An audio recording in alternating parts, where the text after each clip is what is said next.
from beautiful Palm Springs Stadium, we welcome you in here for another CPCL matchup. Welcome on in. It's the Power and the Inland Valley Bucks. Power coming into the game 13-3, taking on the Bucks 6-3 in CPCL action. Welcome on in, everybody. I'm Stephen Buxton. That's Jack Lennon. Glad to have you with us. Thank you for spending your Tuesday with us. And Jack, it's a Power and a Bucks squad that have matched up a couple times this season already. The Power coming off a loss against the Pirates on Saturday, and this is a Bucks team that has tested them before, but it's a lineup that has a couple faces that weren't in for that last game, and notably Owen Michelson. Yeah, and I think that the first two losses of the series to the Inland Valley Pirates show that this is not going to be, any of these teams in the CPCL are not going to be just pushover matchups. I know the Power went on a big 9-game win streak early in the season, kind of got other teams rattled, but now that everyone's kind of caught their breath a little bit, it's a little bit less straightforward to just win these games at home. The two losses to the Inland Valley Pirates showed that the Power are not just going to be able to win every game at home. It's going to be a challenge in CPCL play. And Owen Michelson is great to have him. Fresh legs in the lineup will always help the team out. And you said it, they're not going to win every game at home. They can't win every game at home. They've already lost 3 on the season, but it's a roster that has been tested and trialed so far this season. And it's a roster that has dominated the CPCL in its inception. 3 straight CPCL titles, and frankly, everyone's been playing catch-up. Inland Valley specifically, they're in 3rd place right now. Again, a 6-3 record in the CPCL, but it's all up for grabs. Power leading the way at 8-2, and there's a chance that this game has massive playoff implications, mostly just what seed the team would be if both of these teams would make it. Yeah, and that's the thing we see across all different levels of sport. You see it in the NBA, you see it in college baseball, you see it in college basketball. All you got to do is get into the big dance. And once you get into the big dance, you can make anything happen. I don't care if you're an 8 seed, a 16 seed, a 5 seed, a 1 seed. If you get into the big dance, you can win a couple games, string a couple together, and that makes every playoff team dangerous, which makes these games getting the best, most favorable seed possible all the more important. And the Power, they've made the dance all 3 years, and right now we're ramping up into the thick of the season. Again, Power 13-3 on the year. They're 8-2 in CPCL play, and we've got so much more to go through. Power and Bucks will be right back after this break. It's a family setting, you know, we come and we get into conversation, and it's comfortable here is what I guess I'll say. It's comfortable. The hot cocoa has whipped cream and sprinkles in the whipped cream in the hot cocoa. Very family oriented. You know, they cater to the kids. They got the coloring books and crayons, and they have kid-sized stuff about almost for everything that you would want. So young and old, everybody can enjoy it. It's the best. Made from scratch memories. Elmer's.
We've got conference baseball in the desert. Welcome on in, everybody. Glad to have you here on this beautiful Tuesday night at Palm Springs Stadium. It's the Bucks and the Power. Coming in, the Power took their third loss of the season on Saturday against the Inland Valley Pirates. They've dropped 2 of 3 on the season against them, and they're just trying to right the ship against the Bucks. Rick Vanderhook's Bucks, led by Evan Spencer at the top of the lineup, taking on Tyler Crawford. And Crawford's had a solid start to his Power tenure so far. He's been one of those guys who's played with the PSCL as well. He's been fantastic for the Haymakers, Jack. But for the Power, it's 3 appearances. This one, his 4th, and it's 9 innings of 3 ERA ball. Yeah, he's looked good. He's struck out 5 as opposed to just 3 walks. 3 of those appearances, 2 of them were starts, so this is his 3rd start of the season. That's kind of where you start to see your season take shape as a pitcher, so we'll see what he's got tonight, Steven. Tyler Crawford throws his final warm-up pitch, and Evan Spencer getting ready here for the first pitch. After Spencer, it's Noah Haros, then Bobby Logue will go through the rest of the lineup in just a moment as the first pitch is chopped on the ground to Trevor Banning. A high throw gets Alex Hasso off of the bag, so E6 starts the day for Evan Spencer. It's a tough hop, and it kind of gave Spencer a minute to really collect himself and bust it down the line. That's a tough play for Banning, but one that he's got to make nonetheless. This is a Power defense and middle infield specifically that's gone through a lot of turnover, a lot of change throughout this season, as the first pitch is a called strike to Noah Haros. And Trevor Banning and AJ Bianchina, the latest duo to line up for Casey Dill's squad. 0-1 count to Haros. Crawford set and delivers. Ball 1 in the dirt. The count's 1-1. After Haros, then it's Bobby Logue. Jeff Day Cruz is going to clean things up. Then it's Carter Vanderhook, Jacob Jimenez, and Carson Baker. Peter Camino and Jack Zirkle round out the lineup at 8 and 9. 0-2, actually, as they said that Haros did not check his swing, so 0-2 count, and check down to Evan Spencer to no avail. Crawford set and fires. Outside, ball 1. You mentioned that middle infield combo of Banning and Bianchina. I think that's the one that Casey Dill has kind of settled on. I know we'll see some other combinations, but that seems to be the go-to duo. 1-2 pitch. Crawford fires. On the ground, back to that middle infield, gobbled up by AJ Bianchina. Had a tough time with the hop, but able to at least record 1 out, so 4-3 on the putout as they move Evan Spencer to second. Now it's Bobby Logue. And, Jack, this has been a theme of the season. The Power to start the year had a tough first week or so defensively, but they've really cleaned it up, and it's things like that where a tough hop or just not being able to perfectly handle a ground ball, and they're still able to get at least the 1 out. Yeah, I mean, I'm not saying they would have gotten 2 on that play, but obviously, Steven, you'd like to see the chance for 2. You'd like to see him be able to have an opportunity to get 2, but with 2 quick runners in Spencer and Haros, it would have been a tough play. Able to just get the 1 out, that the runner does move to second. We'll see what Crawford can do to work out of this now. 0-1 pitch, swung and missed. It's 0-2 to Bobby Logue, and we're already seeing what we've talked about before the game. We've talked about a bit this season, that Tyler Crawford, when he's at his best, he's just flat out getting ahead of every hitter. And he's ahead 0-2 here. Looks back at second. And he's ready to go. Bobby Logue puts that one on the ground, and that gets through into left field. They're giving Evan Spencer the wave. The throw to the plate is cut off by Caden Richards. RBI single for Bobby Logue. It's 1-0. Pirates on top. Or apologies, Bucks on top. That'll go down as a unearned run for Tyler Crawford, and a tough one coming after the error. You know, the error on the first play of the game really sets the tone, Steven, and it's not something that you're going to be able to escape a lot, especially we've seen it in this ballpark with the tough hops on the infield dirt. So, tough play comes back to bite the Power. So a tough break starts the day. It's 1-0 now. Hefty Cruz steps in and watches ball 1 outside.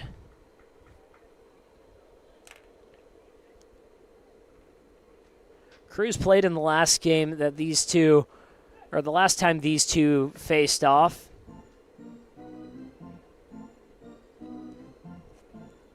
Had 3 hits and 7 at-bats in a game that was back and forth from the start. Fouls off that offering. It's 0-1. Ended up being the final out with a runners on second and third jam with 2 down in the top of the ninth, down by a run. So looking for retribution here. He's ahead 1-0 and a 1-1 pitch here. Puts it on the ground again. That's going to get through into right field. They're going to put up the stop sign for Logue. He'll stay at second. So 2 on for Carter Vanderhook. Yeah, Stephen, not a lot of hard contact so far off of Tyler Crawford. 4 straight ground balls to open this game, but hey, they're finding gaps. They're finding gaps, and that's the frustrating part with some guys on the mound, and you know that they're not going to strike out a crazy amount of batters, but they live with that soft contact. But sometimes it's just, you get the result you wanted. You're not getting hard hit balls, but again, you're just hitting them where they're not. As he's behind 1-0 to Carter Vanderhook. Here's the pitch up in the air. That's going to go out of play foul. It's 1-1. And that's the part as a pitcher you cannot let get in your head, because if you think so much about the result and not the process, the results of that play would suggest that he's getting shelled. It shows up as a line drive, but really it's a soft roller to second base side of the infield. Pardon me. It's not an easy way to pitch, but you got to just trust the process and know that eventually those soft ground balls are going to find gloves. If the name Carter Vanderhook sounds familiar to you, it's because him and his Uncle Rick have been staples in not just summer baseball around these parts, but collegiate baseball as well. Rick Vanderhook, the legendary coach for Cal State Fullerton, has been with the Titans for 31 years. He's the longest tenured coach in the program's history, and he's done nothing but fantastic with the Titans. Won a College World Series with them back in the day, and he's turned that program into one of the best in mid-major baseball. Carter's got an even 2-2 count. He's got a runner on second here. And the pitch is slapped on the ground. That's just foul. And Rick Vanderhook has also coached some of the MLB's premier talent, guys like Matt Chapman. That's a lot of talent that's come through that pipeline for a mid-major school, like you said. Matt Chapman, Justin Turner, many others. 2 College World Series appearances. The last time he made a regional was 2018, the Stanford Regional. And if you just look up and down the accolades, there are many. Carter goes down swinging on the high fastball, so we've got 2 outs here in the first. But still that runner on second base in Bobby Logue. Great pitch. Got him with the high cheddar. 2-2 pitch, goes right back with the high fastball, attacks the hitter with 2 on. Vanderhook had no idea what was coming. With 2 outs, now it's Jacob Jimenez. Lefty-righty matchup here. And the pitch is outside, throw down to second. Is just a tad late, and it looked like it bounced out of the glove of A.J. Bianchina. We've seen a lot of plays like that where it doesn't look like there's much of a shot, but Brett Williams has been an absolute difference maker behind the dish. 1-0 pitch. And that one's foul in the Bucks bullpen. I want to know what they're putting in the water up there, up in the Bay Area, because Brett Williams, with that catcher's arm back there at St. Mary's, you think of guys like Buster Posey, Patrick Bailey. I mean, there's something going on in the North Bay that has these catchers throwing crazy heat down to second base. 2-1 now as that one's smothered by Williams. I was talking to Casey Dill the other day, and we were just talking about the catching situation in general, and he just cannot rave enough about this young man and the productivity that he's seen offensively, defensively, just how he's handled the staff as that one's outside. It's 3-1 now. And there's a good reason. He's one of the top bats in the lineup since the day he walked in. And, I mean, there's just some plays that you don't think should be made, and he's pulling it off. Right now, Crawford's behind 3-1 and gets a swing there on a nice fastball. 21 pitches in the inning for Tyler Crawford, and that is not the pace you want to be at, especially for a high-velocity arm. You want to be at 15 or less at the end of the first inning, so going to have to cut back in the second. He's in a full count. 3-2 pitch is slapped in there, but that's going to go foul and out of play. So there will be a 7th pitch in this at-bat. The Bucs already proving pesky against the power. It's exactly how you got to play them. The Bucs want to beat the power at their own game, which is small ball, and so far they've done that. They've been on base by error. They've got 2 singles, a run across. Payoff pitch. Called strike 3. Got him with the slider. Back-to-back Ks get Tyler Crawford out of the inning. A run on the board for the Bucs. It's 1-0. We'll go to the bottom of the first. Top of the lineup due up. We'll be right back. It's a family setting, you know. We come and we get into conversation, and it's comfortable here. Is what I guess I'll say. It's comfortable. The hot cocoa has whipped cream and sprinkles in the whipped cream in the hot cocoa. Very family oriented. You know, they cater to the kids. They got the coloring books and crayons, and they have kid-size stuff about almost for everything that you would want. So young and old, everybody can enjoy it. It's the best. Made from scratch memories. Elmer's.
Run on the board for the Bucs. It's 1-0.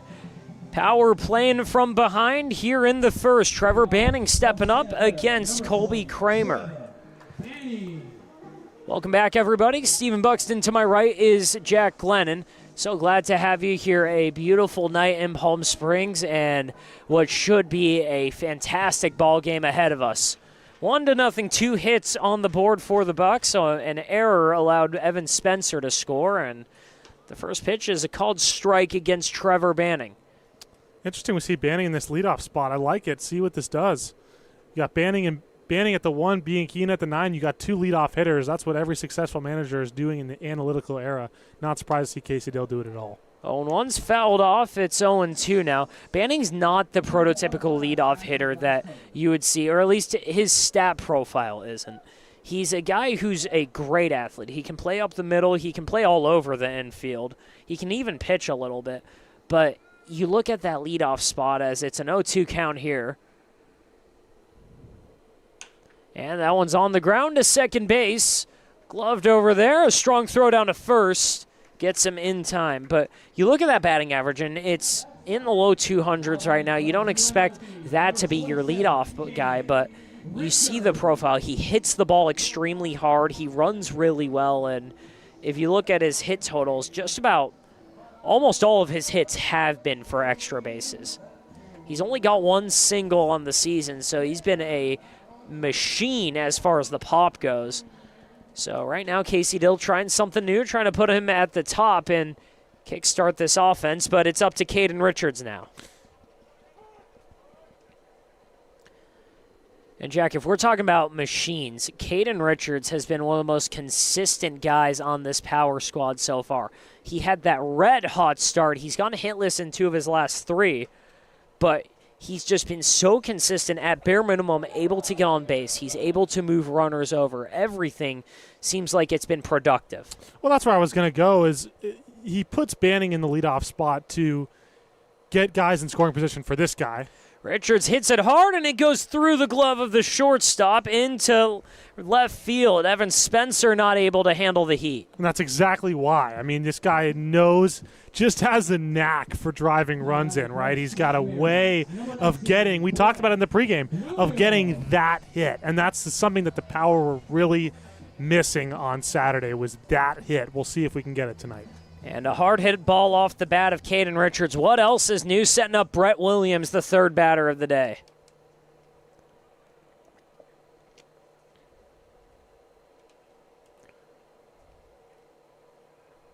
First pitch, Williams watches strike 1. And again, call me a broken record, but when you talk about red hot, I mean, Brett Williams should be at the top of that list. He's the leader in the clubhouse in batting average. He's on top in OPS. He's one of the highest slugging numbers on this team as well. And he's got an absolute cannon behind the plate, Steven. He's been completely invaluable to this Power offense and really the team in general, but part of that, and a big part of that, the 9 RBIs he's already driven in. 1-1 count to Brett Williams. Richards running. Williams hits that on the line, and it's caught in left field. A nice spinning grab out there by Jack Zirkle. So Caden Richards will retreat back to first, and the hit and run nearly executed perfectly. And that will drive you insane, oh so insane as a baseball hitter. You hit it on the screws. 94 miles an hour off the bat, 1 mile an hour away from being an official hard hit ball. And what is it, Steven? Tomorrow it shows up as a pop out. Turns it over to another catcher, Owen Michelson, playing center field today for the Power. And that's just a testament of how good this bat is and how much potential he's got. He watches strike 1. Coming back after he had a nagging injury that sidelined him for the majority of the first half, but since coming back, it's been really good work. He's got hits in both of his games back, and he's got a batting average just under 400. And that is the cruel part of this game, is the hard contact going for outs and the soft contact going for 2 hits and a run in the top of the first inning. Power just got to stay locked in and just don't worry about the result, worry about the process. Michelson watches ball 1 down and in, and we've seen that out of him, too. His first game back, he hit a couple balls on the screws. One of them went for a hit, and then the 2 others, they were caught. But we've seen him get a couple bloop hits, and this one might just be it up the middle. They're going to skip the out at second, throw down to first, and a nice play by Evan Spencer to retire the side. A ground ball up the middle ends the inning for the Power. They strand Caden Richards. 4 men come to the plate. It's 1-0 going to the second. We'll be right back. The Management Trust is a 100% employee-owned company. Every employee has a vested interest in providing memorable experiences to every homeowner and board members of HOAs. It's a very powerful thing. No homeowners association is too small or too large for us to manage. From community maintenance services to customized absentee home care, the Management Trust provides just about every service any homeowner could ask for. Hi, I'm Damien with the Management Trust. We're a community management built differently for your homeowners association. To find out how, give me a call. Outdoor living in the Coachella Valley is spectacular, and Tessera is the premier builder of outdoor living spaces in the desert. Nobody does it better than Tessera. From one end of this valley to the other, from Palm Springs to Rancho Mirage, Palm Desert, to Indio and La Quinta. For 35 years, we've created the ultimate in outdoor living, landscaping, pools, and patios, so you and your family can enjoy each other. Live well. Live Tessera. Quality first. It's quite a philosophy to live by. But world-class ingredients are the foundation of great meals. And we wouldn't have it any other way. At Kaiser Grill in downtown Palm Springs, we believe you deserve the best. So whether it's dinner for 2 or a celebration with 200 friends. Quality is our promise to you, because quality is king. Quality is Kaiser. Top two in Palm Springs, 1-0. Pirates trying to tack on here. Tyler Crawford fires a fastball for called strike one. Carson Baker, Peter Jimeno, and Jack Zirkle, 7, 8, and 9 due up here for the Bucks. 0-1 pitch. Swing and a miss. A nice breaker out of the hand of Crawford. Defensively for the Power, here's the alignment. Junie Rodriguez, Owen Michelson, Matt McCate from left to right in the outfield. Up the middle, it's Trevor Banning and A.J. Bianchina. Caden Richards and Alex Hasso on the corners. And behind the plate, as always, Brett Williams, who catches strike three and another K for Tyler Crawford. That's 3 already for Crawford. We addressed it in the Agua Caliente Casino's pregame show. He's a big strikeout guy, but he also will walk batters, so you got to maximize the strikeouts, limit the walks. Well, so far, Buxton's done a great job of that. Through 7 hitters, 3 strikeouts, 0 walks. First pitch to Jimeno, outside, ball one. And I've talked to a couple of the coaches around the PSCL, Sam DiMatteo specifically, who has been absolutely raving about Tyler Crawford. And part of it maybe, wants him to go to COD, but part of it is also just in awe of what he's watching. And he said that both Crawfords, him and Connor, it's 2+ arms that throw strikes. They throw the ball fairly hard. That one's on the ground. It gets through, and laser of a ground ball for Peter Jimeno starts the offense in the second, a single with 1 out. Yeah, and that was kind of what I was waiting on. You hadn't seen it yet with all the soft contact, but what hard throwers get is hard contact. Contact is rare, but when batters do make contact, usually with a fastball, it is very hard. And part of what has DiMatteo excited for the prospects of both Crawfords, but Tyler specifically, is just the fact that everyone knows that these guys aren't even a completely finished product. They're 2 young guys. They just finished up their freshman year in college, and they've got a frame that you can build upon. They've got great mechanics, and for Tyler specifically with the Power, you've seen him really do some fantastic work against great competition. 1-1 now to Jack Zirkle. Up and in, ball 2.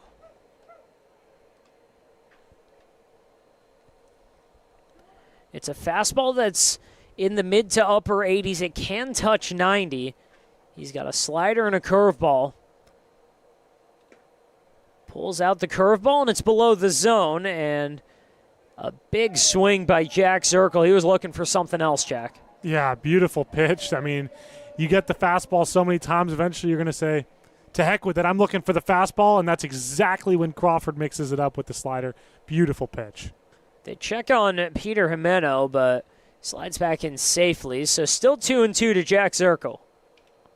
Crawford set and delivers. Zirkle swings and misses.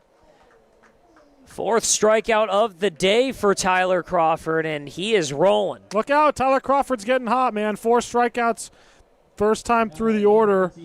2 strikeouts in each inning so far. Now the lineup flips over. This is going to be where things get either really continue to stay hot for Crawford or things get a little bit hairy with the top of the order. And things got hairy to start the game. A ground ball off the bat of Evan Spencer started the offense for the Bucks. He reached on an error by Trevor Banning. And that's the only run that either team's passed through so far. 1-0 count. Off the end of the bat, down to Bianchina. He'll go down to first. And 4 batters this inning, no runs. A nice quick inning for Tyler Crawford. 1-0. We'll be right back for the Heart of the Power lineup. Jessup Auto Plaza has been proudly serving the Coachella Valley since 1938 as your trusted family-owned auto destination. Now, electrify your drive with the Valley's most extensive range of electric vehicles. Drive the Chevrolet Blazer, Equinox, Silverado, the powerful GMC Hummer, Sierra, and the distinctive Cadillac Lyriq. Silent power, bold performance.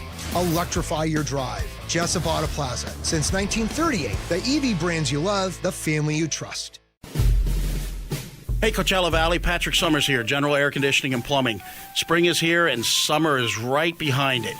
Don't get caught with a broken air conditioning system. Call us now. Let us get a tune-up done. We're offering a special for $79. It comes with a seasonal guarantee. Call our team today. Get yourself scheduled before the heat hits. Be proactive, not reactive. Go ahead and book at callthegeneral.com or call our offices and we'll get you taken care of.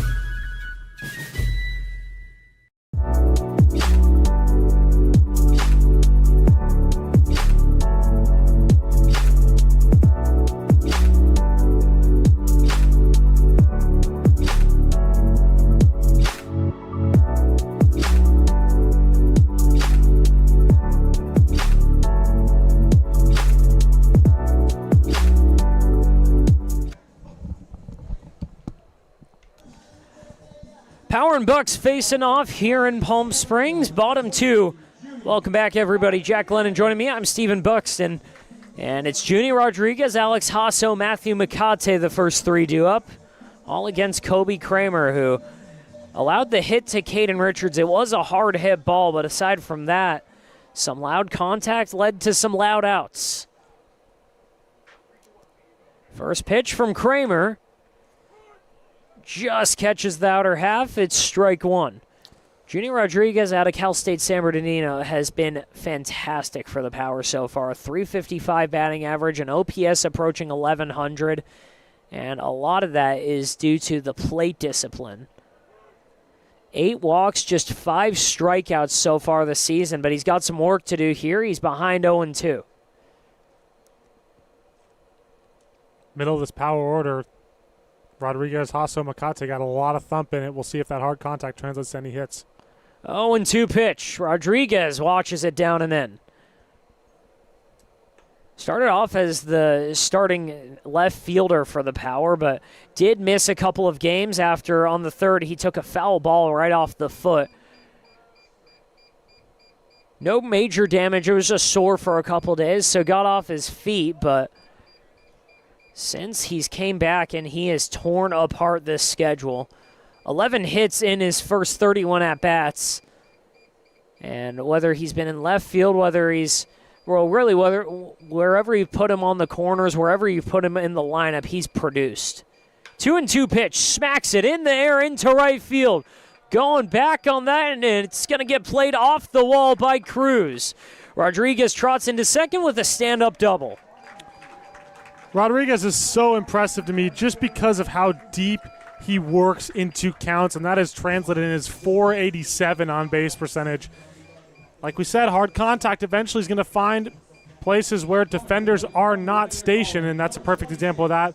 Great knock by Junie Rodriguez, was a couple feet away from a home run. And we've talked about hard contact and soft contact so far, but for Kobe Kramer, almost everything that's been hit off of him has been hard contact. That one already the 4th ball that we've seen at 94 and up. Now Alex Hasso watches ball 1. It's been a great month for Hasso, as our pal Vince Hesprick mentioned on one of the previous broadcasts. He got engaged recently. He's been tearing the cover off the ball. He's got hits in 4 straight games. And right now, he's ahead 2-0. Well, I think his soon-to-be misses might be his good luck charm, Stephen, because ever since news broke, he's been fantastic and red hot. And apologies, it's actually hits in 5 straight games dating back to June 9th against the San Diego Bombers. 2-0 pitch is skied in there on a line, and to Jimenez in center field. So a line out to center, retires Hasso. Now it's Matthew McCate. Another cool reminder of what baseball is. I mean, that pitch was smoked off the bat, right back up the middle. And instead of a nice base hit to bring in a run, guess where it ends up, Stephen? Right in the glove. Matthew McCate trying to avoid a couple gloves. The switch hitter batting lefty here.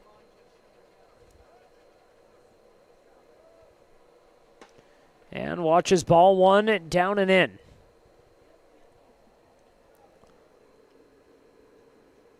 For Makate, it was a bit of a slow start, but it feels like he's really got his feet under him, especially the last couple games.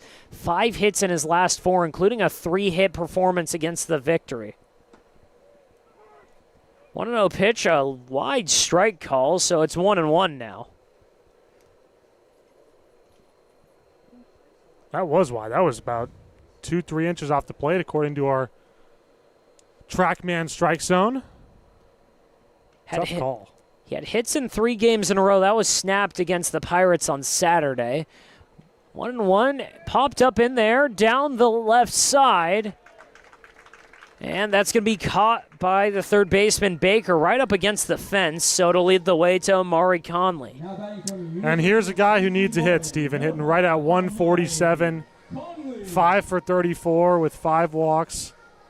Amari Conley needs a base hit in a big, bad way. He's a guy who you've seen a pop and you've seen a glimpse of what he can do. It just doesn't feel like he's gotten everything clicking, whether it's timing or really maybe a mechanical thing. Not sure what it has been, but again, he's a guy with all the tools in the world, just waiting to get it really going.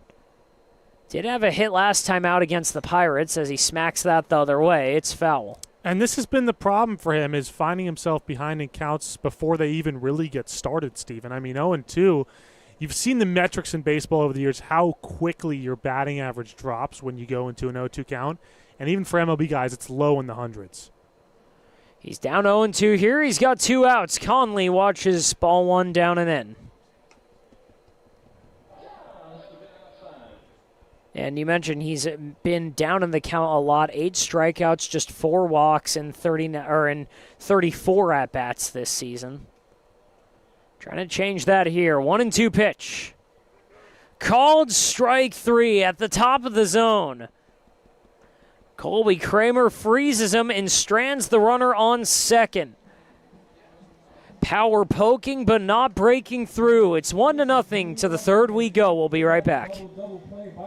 For 20 years, our family's mission has been simple. It all starts at Stuffed, where exceptional service meets bold flavors.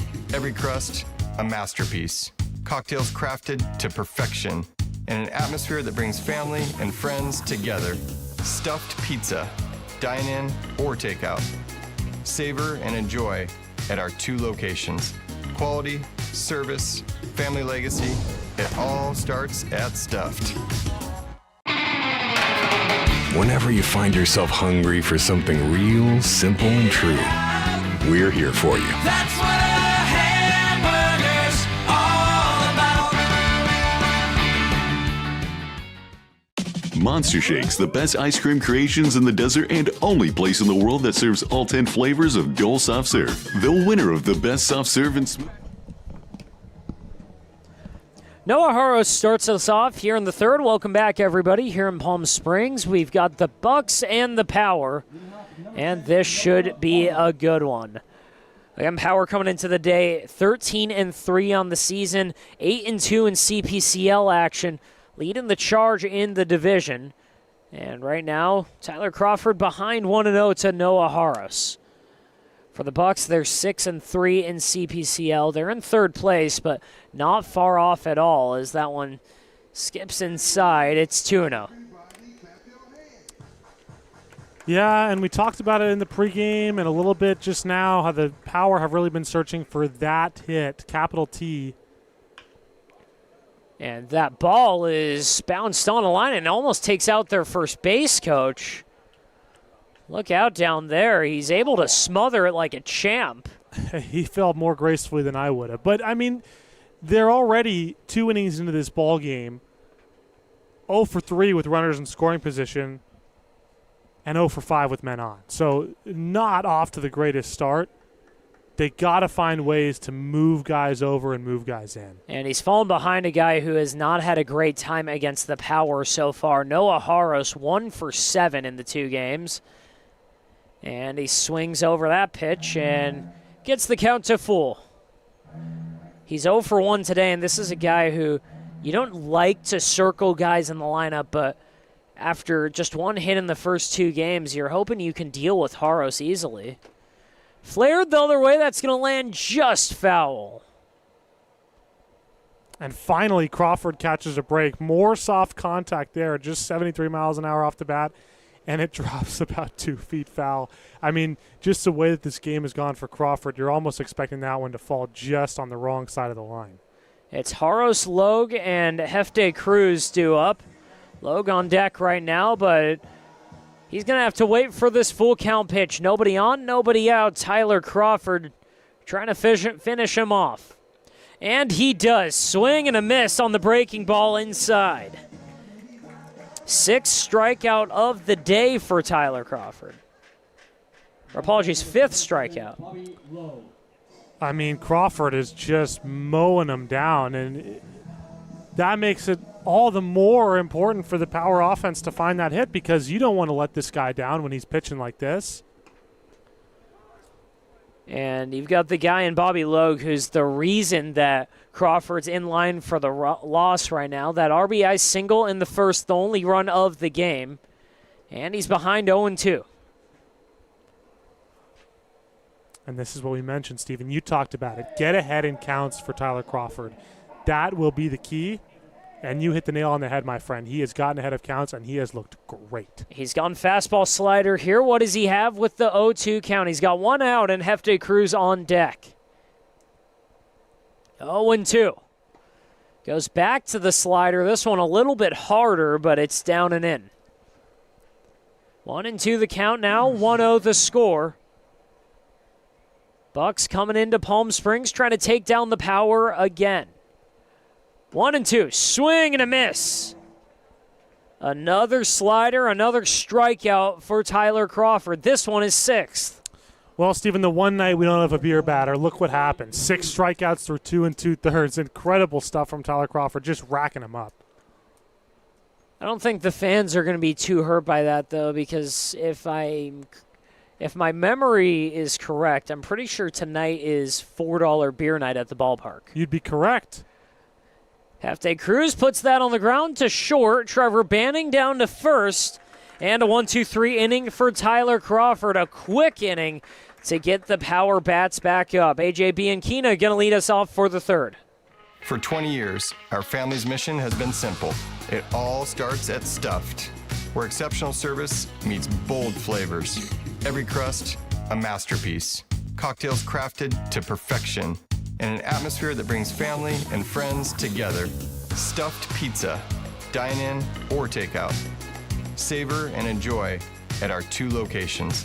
Quality, service, family legacy, it all starts at Stuffed.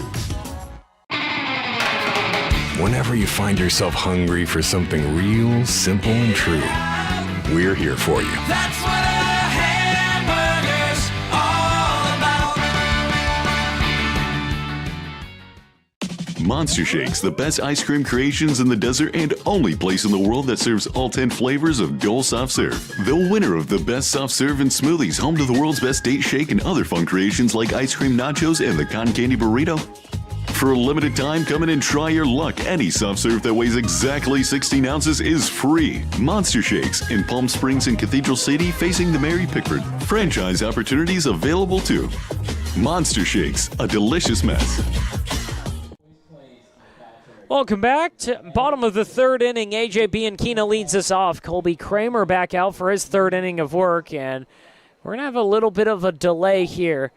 Looks like our staff is going through their trivia questions right now, so AJ Bianchina is going to take a moment to wait. But right now, here's where we are so far. It's a 1-0 game. Bucks on top of the Power. That 1 run, a unearned run in the first after Evan Spencer led it off, and an E6 reached him, and he was eventually plated by Bobby Logue 2 batters later.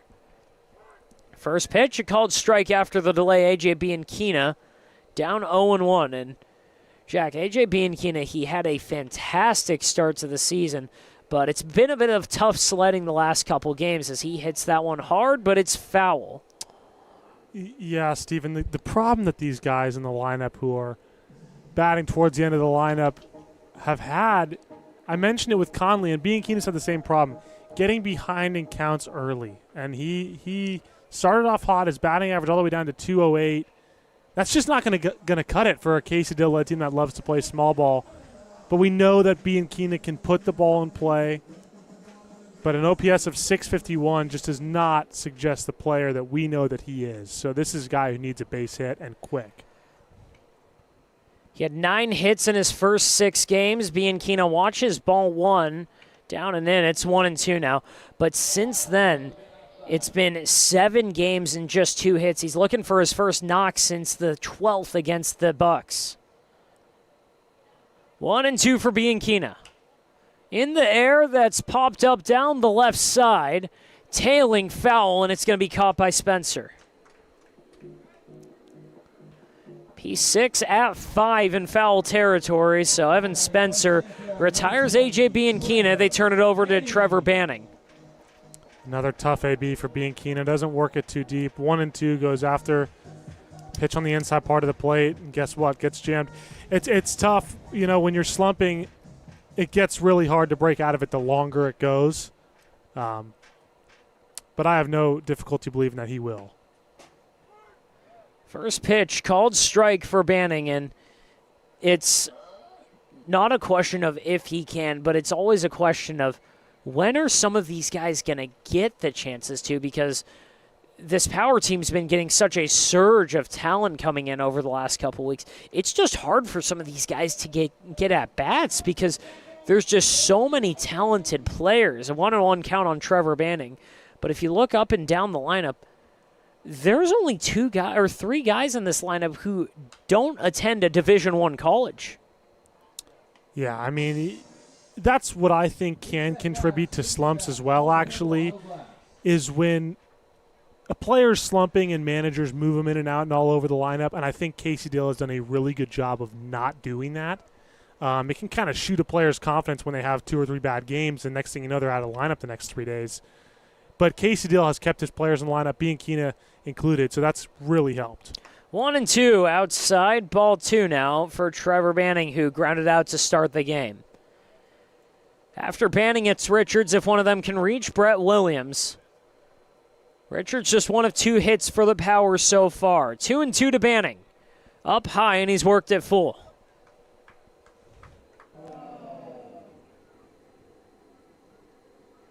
For Trevor Banning, his coming out party really was a couple games ago against the Pirates on Friday. Had 2 hits, but one of them a grand slam. 6 RBIs on the night in a 15-4 rout. Banning up in the air, tailing foul. That's going to go into the Power bullpen.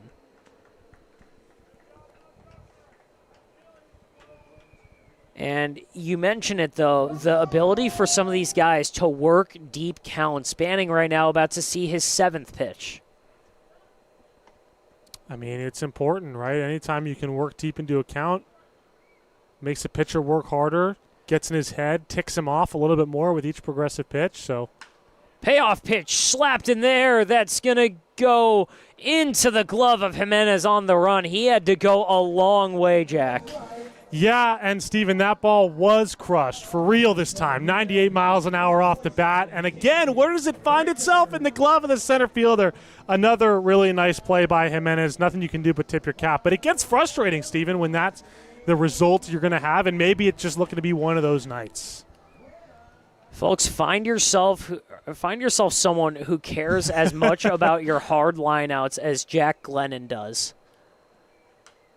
First pitch to Caden Richards, fouled off. I mean, you're getting real worked up over these. I'm passionate about it, man. It's part of why I stopped playing baseball, other than, as you called me, lack of athleticism. But I think it just got so frustrating for me, a guy who has such little patience to begin with, to just shoot one right on the ground to the third baseman. Second pitch to Caden Richards. He hits it in there. It's going to go foul into the back of the Pirates or Bucks bullpen and out of play. So 0-2 now. You see, that's the difference. You hit balls on the ground. I just didn't hit them. I could see it. I could not imagine you as one big home run hitter, but no. I was good for about a hit a year on JV. But right now, Caden Richards doing a lot better than that. Again, a batting average above 300. He's got 3 home runs on the season. But right now, behind 0-2 with 2 outs. Here's the pitch. Breaking ball out of the zone. It's 1-2. And that's a great 0-2 pitch from Colby Creamer. And that's what I love about Richards' approach. Not wasting a swing, waiting for his pitch. 1-2. Kramer working quickly, kicks and fires. Richards watches a slider in the dirt. And it seems like whether it's been Kramer or Crawford, both of them have been predominantly fastball sliders so far. This one by Kramer, about 1.5 feet of horizontal break, and he misses with the fastball upstairs. So we've got a full count. That's what I love about Caden Richards, man. You're not going to get this guy to bite. He's worked his way all the way back down from 0-2 to 3-2. He just waits for his pitch. He's a mature hitter, if that makes sense. He's just a mature professional hitter. 3-2 pitch, pokes it foul, and that mature hitter making Colby Kramer work a lot. And that's all you can ask for. Kramer, coming into this at-bat, was only 40 pitches into his night. Now he's got 48. I mean, he's just working the count, fouling pitches off, and that will get all the guys behind you going if you can find a way to get on base. Payoff pitch to Richards. Popped up. That's going to go out of play, and we'll do it again. So Richards had that single in the first on just 3 pitches. Right now he's about to see his 9th.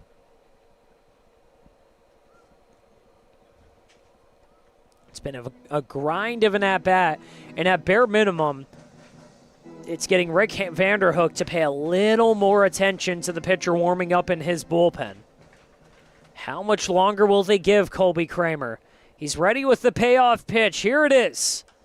And we'll do it again. Caden Richards grinding this at-bat out. We'll see a 10th pitch now. And I don't know about you, Stephen, but for me, this is where I geek out because these are the most fun at-bats to watch as a spectator, as a broadcaster. Just seeing 2 guys go right at it 3-2, 4, 5, 6 times. It's just great baseball. Payoff pitch again, and Caden Richards wins the battle. A great at-bat, 11 pitches for him. So he'll take first on the walk-in and lead the way for Brett Williams. 2 outs and a duck on the pond for the St. Mary's catcher. That at-bat is Caden Richards. That is just a professional approach. At the plate, he's wise beyond his years. Fantastic at-bat. All you could ask for. So Richards at first. Williams up for the second time. He's 0 for 1. And he watches ball 1 up high.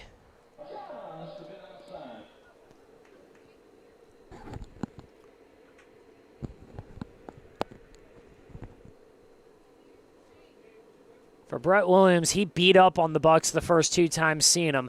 9 at-bats, he's got 4 hits against him and a couple RBIs. This one, he shoots it in the air to center field. No problem for Jimenez, though. He'll track it down, and we're through 3 here in Palm Springs. And the Power's still scoreless. Just 5 hits combined between the teams, and it's 1-0. We'll be right back for the 4th. Think of the highest quality you can imagine. Now, think higher. Hamburgers, all about.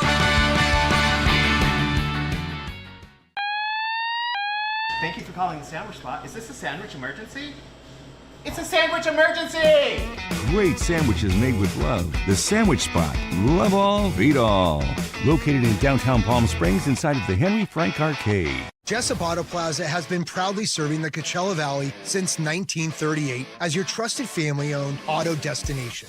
Now, electrify your drive with the Valley's most extensive range of electric vehicles. Drive the Chevrolet Blazer, Equinox, Silverado, the powerful GMC Hummer, Sierra, and the distinctive Cadillac Lyriq.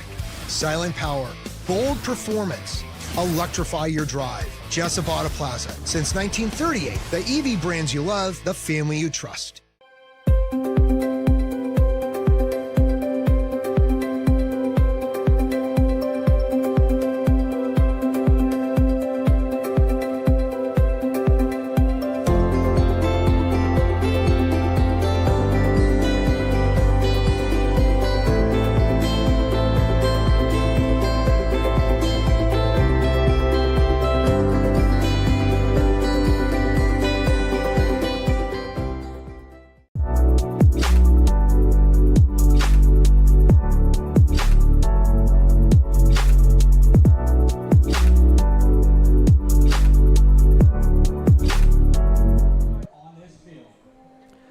Tyler Crawford back out there here in the fourth, and he's got 5, 6, and 7 due up for the Bucks. Carter Vanderhook leads it off, and he's had a great time against the Power so far this season. 4 hits in the first 2 games. It was 5 at-bats, so an 800 batting average, but the bulk of the damage done on the 13th in a 5-3 loss against the Power. 800, that's about where I hit. On the ground and under the diving glove from Banning. So a leadoff hit for Carter Vanderhook. He's getting dangerously close to Jack Glennon levels of batting average here. He better be careful. I don't want him breaking my record. I bat 1,000. Jack Glennon's imaginary records off the tee. I bat in games 1,000. where he starts ahead 3-0 and has a tee. First pitch down and away to Jacob Jimenez. He's 0 for 1 today. Just the 6th hit of the game so far through 3 innings. Just 1 run on the board, the lone tin soldier in the first. 1-0 pitch is a called strike, a nice slider from Crawford.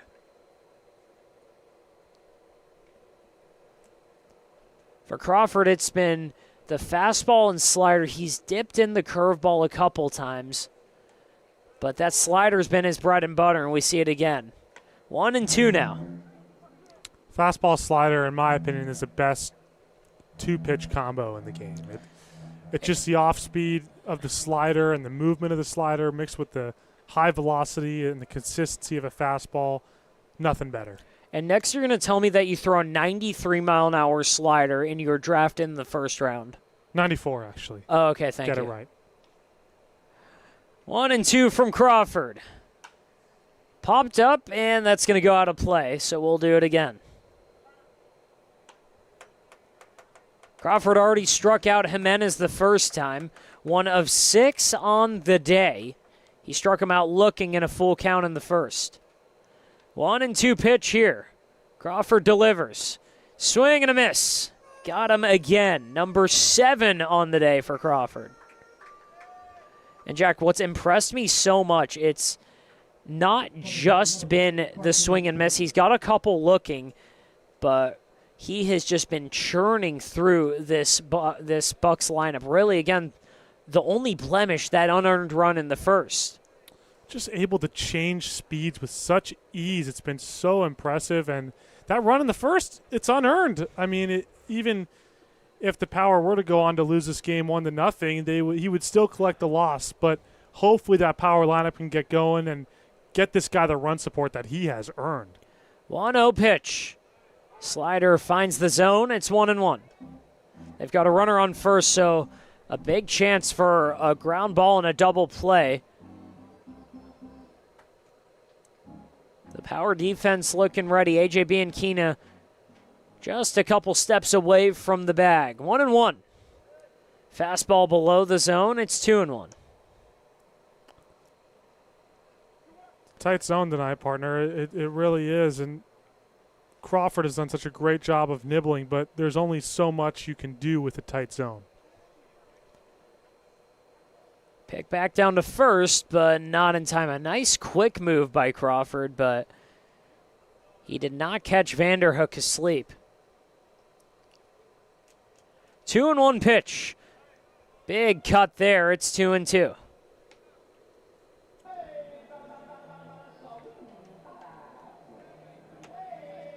Two balls, 2 strikes, 1 out. Tyler Crawford trying to put the Power bats back in action. They've got Owen Michelson to lead off the 4th. But right now he needs 2 more outs here. Runner goes, strike 3. Throw down to second. Not in time. Brett Williams nearly pulled off the strike him out, throw him out to end the inning. Constantly, he's been in the zone. He's been around it. Every pitch has been competitive. Every pitch has had a purpose. And right now this one, the purpose to end the inning. Crawford delivers. Down and in. This one the hardest of the day for him, 89. And Steven, if I was a betting man, I would say that the slider's coming out here 1-2. If. 1-2 pitch. Goes with the slider. That one skates foul. And good thing I'm not, because I would have lost money. That was a fastball. Or not. No, it wasn't. It was a slider, according to our track man. It's okay. Yeah. 1-2 pitch. 2 outs. Runner on second in Vanderhook. Crawford trying to work another quick inning. That one rings him up. Crawford strikes out the side. He's got 9 on the day, and he is churning through this Bucks lineup. Let's see if the Power can give him some support. They're down 1 going to the bottom of the 4th. There's something winning in the Agua. Catch all the action at 360 Sports at Agua Caliente Casinos. Watch your favorite teams on our giant wraparound screens. See live scores on the LED sports ticker. Win big with our bar top games and enjoy great twists on bar food favorites. And with 3 premier casino locations, 360 Sports is the ultimate fan experience. For more information, visit aguacalientecasinos.com. Across the Coachella Valley, you'll find our communities powered by short-term rentals. These rentals bring visitors and dollars to the region. Whether attending events, checking out the art scene, or dining at restaurants, when they spend money, we all score. The nearly $1 billion impact of short-term vacation rentals generates tax revenues that fund police, firefighters, education, and many other programs that improve our daily lives. To learn why short-term rentals are a grand slam for the home team, visit onecv.org. Shopping for car insurance is confusing. Holy cow. Great. Now we have a cow in our kitchen. Why did you say that? Because I don't know what coverage to choose. So just say the State Farm jingle. A State Farm agent can go over all your options with you and help choose coverage that meets your needs. Dude, cow, could you move? Like a good neighbor, State Farm is there.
Bottom 4 in Palm Springs. Owen Michelson starting it off against a new arm for the Bucks.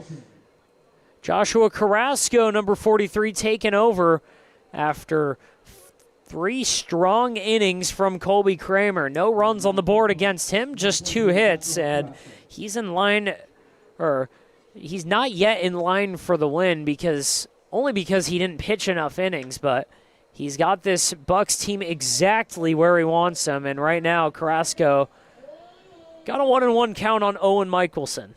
Speaking of being where you want, we just saw the kids race around the bases in the middle of the 4th. I think you and I should try that after the game. I think we should hop in one of the go-karts. And Absolutely not. That is way too much cardio for me. Michelson fouls it off. It's 1-2 now. He's 0 for 1, grounded out to short in the first. How about this? You hop in the cart, all push, no cardio. For you, at least. You know, now you're talking a little more up my alley. 1-2 pitch to Michelson. Big swing there, and looked like he was kind of indecisive about halfway through that, but a strikeout nonetheless, so 1 out in the 4th for Junie Rodriguez. That's kind of been the story of the night for the Power so far here. A little bit indecisive. Hard contact, but right at guys. And these are the kind of nights that get frustrating really quickly, but if you're the Power lineup, just remember there's a lot of ball game left. You're down by a run, and I get it. These are the nights where a 1-run deficit feels like a 6-run deficit, but they've had a great season offensively. Stick to your approach. It's a Power offense that has been for their standards, very hot or cold over the last 2 weeks. They'll put up numbers like the last two games the 2 games they won against the Victory and Pirates, 14 and 15 runs. But those were sandwiched by a 4-run loss against the Pirates and a 2-run loss against the Pirates on Saturday. 1-0 pitch inside on Junior Rodriguez. He's ahead 2-0. And the second of those losses, the pitching kept them in the game, giving up just 3 runs. So anytime you're averaging 3 runs across a 2-game stretch, pretty fair bet you're going to lose them both. 2-0 pitch from Carrasco. He's set and steps off. But you mentioned that pitching. The pitching has actually kept the power in plenty of games this season. It's been really a strength so far. A whip at 134, but a team ERA at 361 as Junior Rodriguez was in full take mode there, so it's 2-1. And that 361 ERA, there's a lot of contributors, but one of them who is going to be missed, Jacob Petersheim, who just signed professionally with the Oakland Ballers. Rodriguez rolls it over to second, glove down there by Vanderhook. He'll flip it over to first, and we've got 2 outs in the 4th.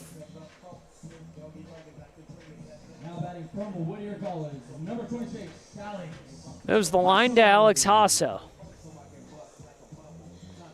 But it hasn't just been one pitcher for the Power. Out of guys with multiple appearances, Keith Williams and Cipriano Rivera both have ERAs under 1.5. Isaac Sanchez does as well. And off the end of the bat from Hasso. A tough play down at short or at second, but Vanderhook able to recover in time and avoid the error. So Carter records the last 2 outs of the inning. The Power are through 4. It's 1-0. We'll be right back. Quality first is quite a philosophy to live by. But world-class ingredients are the foundation of great meals. And we wouldn't have it any other way.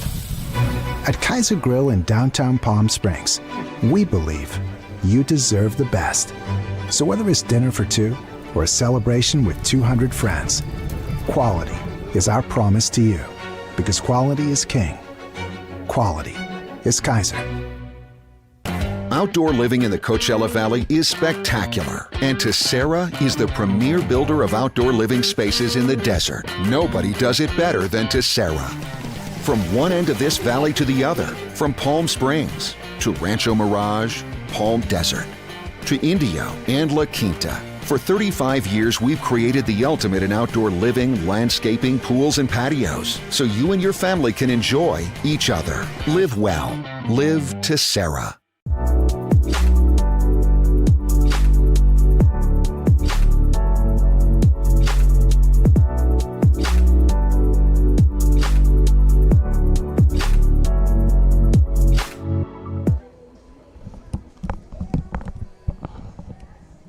Into the middle innings at Palm Springs Stadium, the house that Gene Autry built. Welcome back here. We're in the press box at the beautiful, historic Palm Springs Stadium. I'm Stephen Buxton. To my right is Jack Glennon. And Jack, so far it's been a deal fest. Jack Zirkle's going to start us off here in the 4th against a red-hot Tyler Crawford, who has already struck out 9. Let me ask you this question, Stephen. And this will tell me a lot about you. Are you a pitcher's duel guy or a shootout guy? Depends.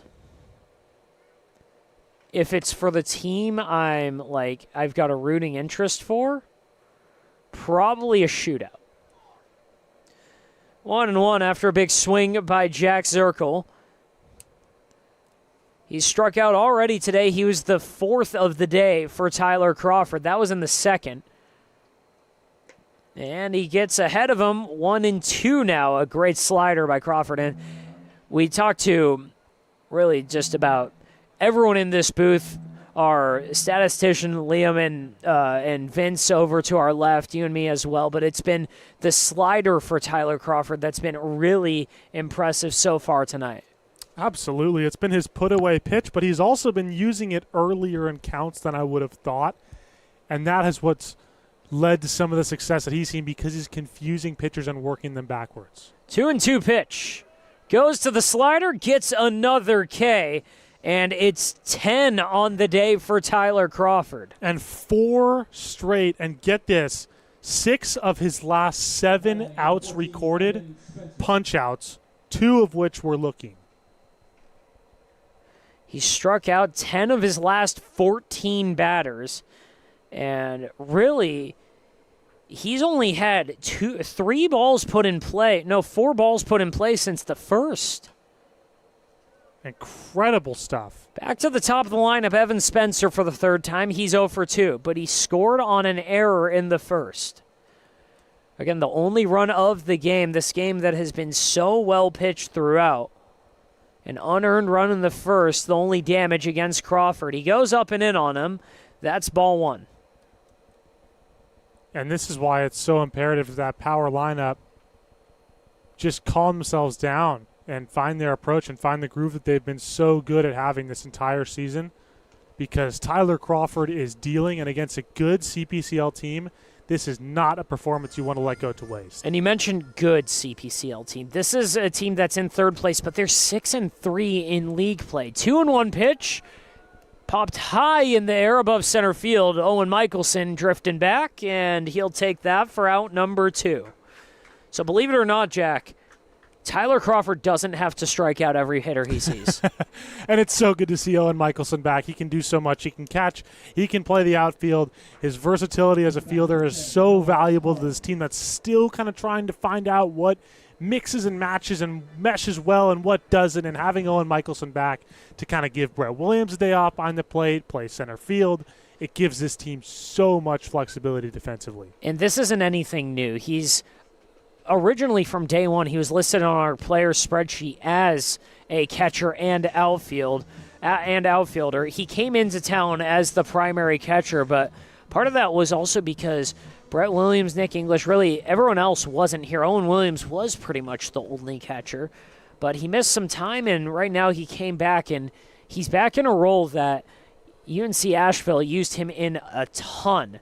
Spot starts at catcher. He'll get some innings here and there, but really it's just get his bat in the lineup, and the way to do that is throw him in the outfield. He's been a great athlete. He's looked good out there. And who else has looked good is Tyler Crawford, who evens the count at 1-1. Yeah, and he's lucky to be hanging out at UNC Asheville. Your beautiful campus, beautiful city, beautiful state. Just about 2 hours away from me in Knoxville, Tennessee. It's a great town, Asheville, North Carolina. 1-1 down and in, and Crawford's fallen behind 2-1. Still no walks on the day for Tyler Crawford. From both teams combined, it's been really well pitched. Again, just the only walk on the day was a walk on Caden Richards out of the hand of Joshua Carrasco. In the air on a line out to Owen Michelson, and we are through the top of the 5th inning. Michelson catches the last 2 to end it, and it's 1-0. Power chasing the Bucks. We'll be right back. Makate, Conley, and Bianchina do up.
Try our big, beautiful all-day menu with more than 70 delicious dishes and our award-winning 3-course brunch for only $27.99. At Palm Springs' most popular restaurant, there's always a party at Lulu.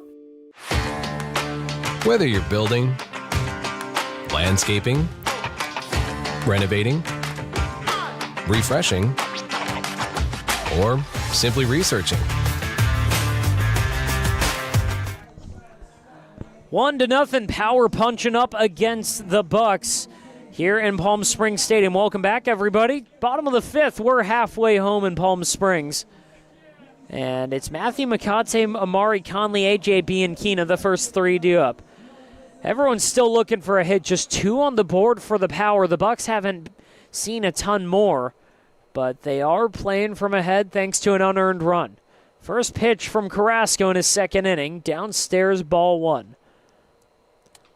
And this is the guy that you want up at the plate right now. Actually, the team's RBI leader, Matthew McCate, switch hitter, leading off the inning. He's been on a great hot streak, hitting .283, but more importantly with a .400 on-base average. Let's see what he can do here. 1-0 pitch finds the zone. It's 1-1. But you said that he's caught in fire lately. He had a bit of a tough skid to start the season, but he's turned it around. The batting average, it's .283. It's not bad, but it's not, top of the team. But he has made it count, and he has gotten those hits when he's needed them. Again, 17 RBIs. The only one even close is Caden Richards at 15. So McCate has been able to drive him in when he's needed to.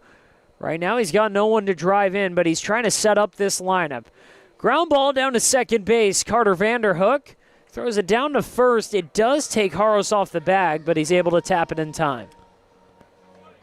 And I know this is the last thing that Power fans want to hear right now with the team down 1-0, but I love the effort of sprinting down the first base line no matter where the ball is hit. Because I think today you see so much jogging down the line, not taking the game seriously, and to see the Power make these defenders think a little bit more about the throw they're about to make, about the play they have to make is refreshing. And it looks like there's going to be a pinch hitter here. Instead of Amari Conley, we've got Gene Bianco. Bianco, primarily a first baseman playing for the Haymakers in the PSCL, makes his debut here with the Power. And Jackie's been a guy who's been very versatile with the Haymakers. We've seen him a ton in the mornings. But getting the first hacks at it at night, taking over for Amari Conley, who's 0 for 1. And that's why I'm kind of surprised to see him as that pitch is poured in for a strike, to see him pinch hit for Conley the DH. I know that obviously the rest of this lineup hasn't been on as much of a slump as Conley has, but Bianco's so versatile defensively. He can play all over the diamond, and that's something that I would think that Casey Dill will want to take advantage of, but obviously maybe not yet. Maybe just getting this guy settled in. 1-1 pitch. Gene Bianco watches strike 2.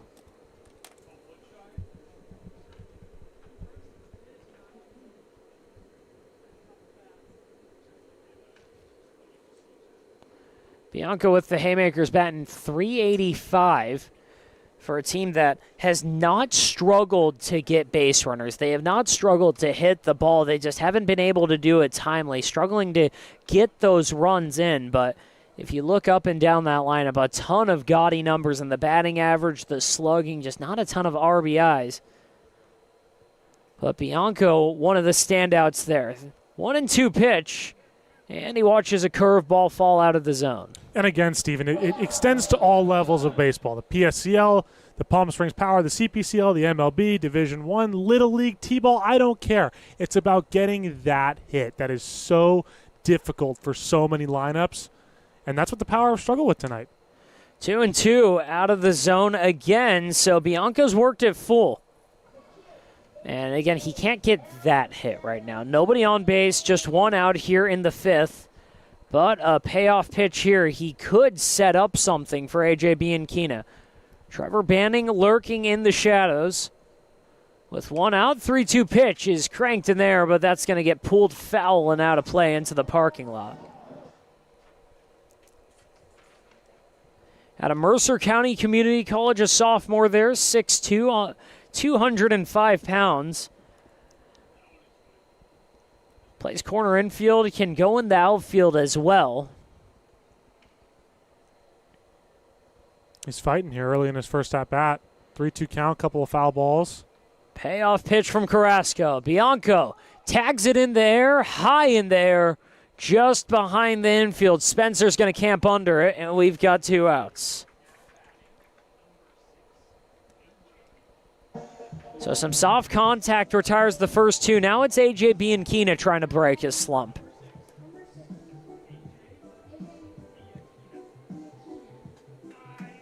For Bianchina, there have been glimpses. There have been spots where it looks like he's got it, but he just hasn't been able to get over that hump in the last couple weeks. He's looking to get on base for his first time since the 12th. He's ahead 1-0 right now. And he needs to. 2 outs, nobody on. Fresh opportunity to take your kind of swing. 1-0 pitch. Bianchina watches ball 2. And this is already an improvement from the first at-bat we saw from Bianchina tonight. Working ahead in the count instead of finding himself down 0-2. Not rushing, waiting to get his pitch. And he's up 2-0. Let's see what he can do with it here. He's got a hitter's count, but nobody on. A big gap up the middle. 2-0 pitch. Bianchina watches ball 3, so we'll see if he gets the green light, but right now in the driver's seat of this at-bat. And a big pitch here because Trevor Banning, the leadoff hitter, on deck. 3-0 count. Carrasco fires. Bianchina watches strike 1. And a perfect fastball placement by Carrasco. Right on the bottom corner. And nothing Bianchina could or should have done with that. No, 3-0. As I always like to say, put the controller down. Don't swing. 3-1. He swings there, tags it into center field. That's going to land in front of Jimenez. So Bianchina's first hit in a week sets up a possible 2-out rally here. Boy, that has got to feel great for A.J. Bianchina to get that base hit. He has been looking for it. Gets a beautiful knock right up the middle after working a long count. 3-1, favorable hitter's count. That's a great approach by A.J. Bianchina, and that is what we are used to seeing from him. First hit since the last time these two teams matched up. He got a hit on the 12th in that Friday game for the Bucks. And right now they're going to try and pick him off, but he's back in time. So Bianchina on first. Now it's Trevor Banning. He's 0 for 2. He's hit a couple balls hard, but has not been able to cash in. 0-2 pitch cranked right at the first baseman. Brutal. And Haros retires the side. A line drive right at him ends the threat and strands Bianchina at first. We're through 5, and it's an absolute battle on the mound. 1-0 the score. We'll be right back. Outdoor living in the Coachella Valley is spectacular, and Tessera is the premier builder of outdoor living spaces in the desert. Nobody does it better than Tessera. From one end of this valley to the other, from Palm Springs to Rancho Mirage, Palm Desert, to Indio and La Quinta. For 35 years, we've created the ultimate in outdoor living, landscaping, pools, and patios, so you and your family can enjoy each other. Live well. Live Tessera.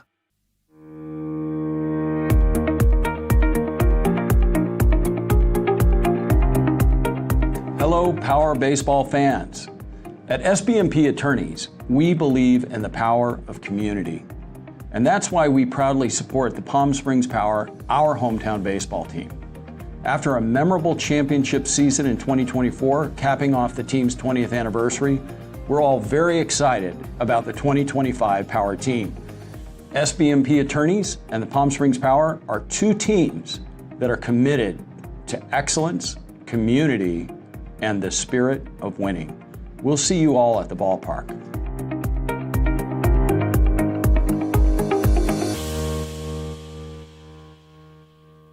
Monster Shakes, the best ice cream creations in the desert and only place in the world that serves all 10 flavors of Dole Soft Serve. The winner of the best soft serve and smoothies, home to the world's best date shake and other fun creations like ice cream nachos and the cotton candy burrito. For a limited time, come in and try your luck. Any soft serve that weighs exactly 16 ounces is free. Monster Shakes in Palm Springs and Cathedral City facing the Mary Pickford. Franchise opportunities available too. Monster Shakes, a delicious mess.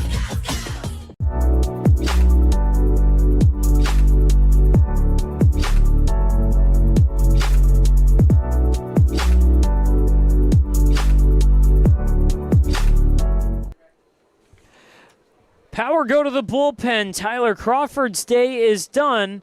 And welcome back here in the 6th inning. Bobby Logue starting it off for the Bucks. Hits one that lands in fair territory but skips foul as Caden Richards picks it up. So it's an 0-1 count right now. Working on getting you the name of this pitcher. It's number 18, and we do not have him on our roster right now. So reaching out to everyone we can to figure out who's on the mound, but he's taken over for a guy who made really big shoes to fill. Tyler Crawford was fantastic. He punched out 11 and is a big reason, well, really the reason the Power is still in this game.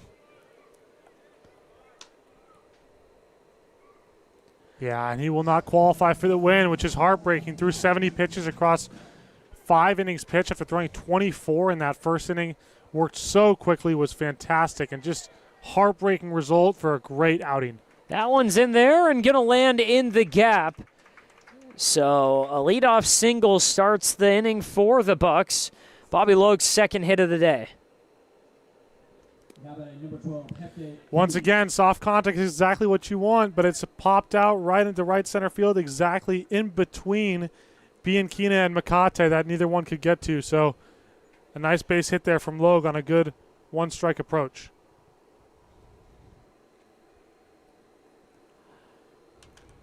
So with nobody out and a runner on, Hefte Cruz takes ball 1.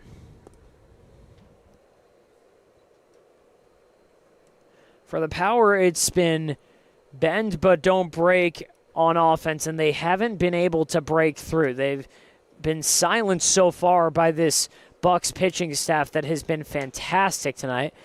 1-0 pitch, smacked in there, but it's foul and gonna jump out of play. 1-1 now. For the Bucks, that one run in the first, they took advantage of the opportunity given to them when they led off the game with an error allowing Evan Spencer to reach. They cashed that in, and since then it's been tough sledding just trying to get base runners, but they haven't needed much. 1-1 the count. That pitch fouled off. It's 1-2.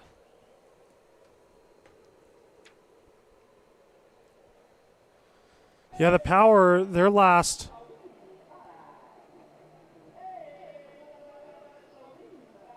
14 hitters until A.J. Bianchina got that single had been retired. So it hasn't been the easiest stretch for the Power. 1-2 pitch. Curveball, got him looking. New pitcher, same story, a bunch of strikeouts tonight for the Power. Up to bat, number 2, Carter Bender. Had 10 on there, 11 on the game for Tyler Crawford. But this one, the first of the day for Hefte Cruz. Now it's Carter Vanderhook. He struck out in the first, but singled to start the fourth. First pitch, cranks it in there. Going back on it, Junie Rodriguez. He'll settle under, just a couple steps in front of the warning track, and we've got 2 out. Way to take the leadoff single for the pitcher and bounce back and get the next 2 guys out quickly. A strikeout and a 1-pitch flyout. It's impressive stuff right here. Now he's facing a left-hander. And as a righty, you can't change your approach. Got to just pitch to him like you'd pitch to anyone else. Don't let it get in your head that he's batting from the opposite side of the plate. 2 outs and a runner on. Jacob Jimenez trying to extend this, trying to put together a rally for the Bucks, who could really use an insurance run. Again, ahead 1-0 here in the 6th. 2 outs, but you never want to keep it at that, especially against a Power team that can put up massive numbers in a hurry. Jimenez 0 for 2 with a couple of Ks, and right now in danger of a third. He's down 0-2. Yeah, and the Power being down by a run at home, getting to the late stretch of the ballgame. We saw it early in the season, the comeback wins, the walk-offs. It is the epitome of we got him right where we want him. And right now the Power have got Jacob Jimenez right where they want him. 0-2 pitch. He stays alive, gets it off the hands. So still 0-2. Jimenez trying to avoid his third strikeout of the game.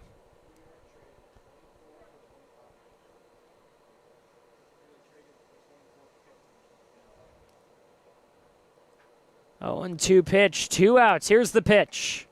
Outside, ball 1. It's a good 0-2 pitch, though, right? Attack the outer third, go on the outside part of the plate, see if Jimenez will give chase. If not, got your waste pitch, 1-2.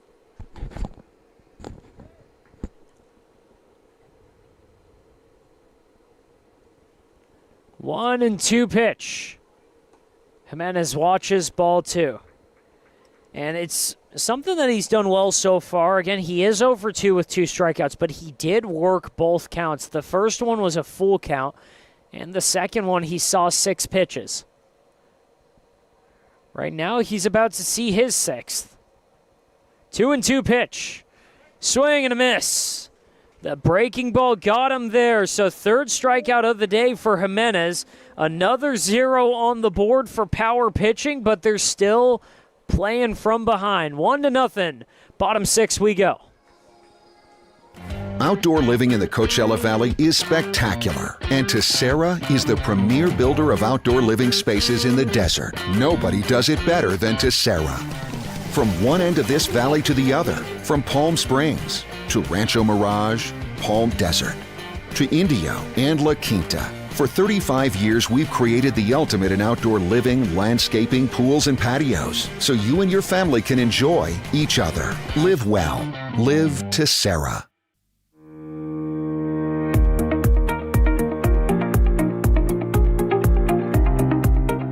Hello, Power Baseball fans. At SBMP Attorneys, we believe in the power of community. And that's why we proudly support the Palm Springs Power, our hometown baseball team. After a memorable championship season in 2024, capping off the team's 20th anniversary, we're all very excited about the 2025 Power team. SBMP Attorneys and the Palm Springs Power are 2 teams that are committed to excellence, community, and the spirit of winning. We'll see you all at the ballpark.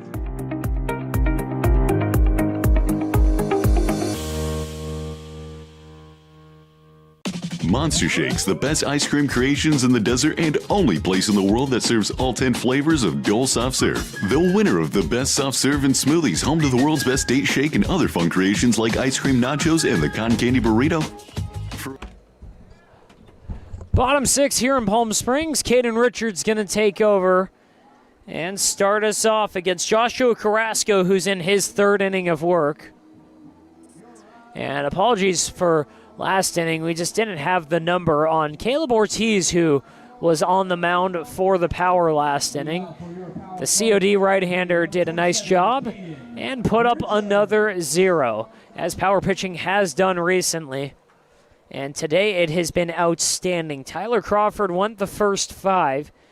He's going to get a no decision, but he was beyond impressive as Caden Richards takes ball 1. This is exactly the guy you want up at the plate right now. The only Power hitter to reach base twice in this game. We'll see if he can keep it rolling here to lead off the 6th. 1-0 called strike 1. And you mentioned that it's not just the only Power player to reach twice. He's one of 2 Power players to reach, or one of 3. They've had 4 total base runners, a double by Junie Rodriguez, and that single by Bianchina in the 5th. But other than that, it's been Caden Richards, and the Power so far cannot crack through Rick Vanderhook's pitching staff. It's a tough way to win ball games. 1-2 pitch to Richards. Off the end of the bat, he pokes it down the line in right field. That's going to land fair. Richards going for 2. The throw is not in time, a stand-up double. Well, partner, for all the hard contact they've had, of course, that's the one that gets down fair for a base hit and a double at that. Not hard contact at all. 76 miles an hour off the bat of Richards. But, hey, you'll take it however you can get it. Tomorrow it shows up as a line drive right down the left field line. 76 or 136, the difference doesn't matter. Caden Richards on second for one of the best RBI guys in Palm Springs, Brett Williams.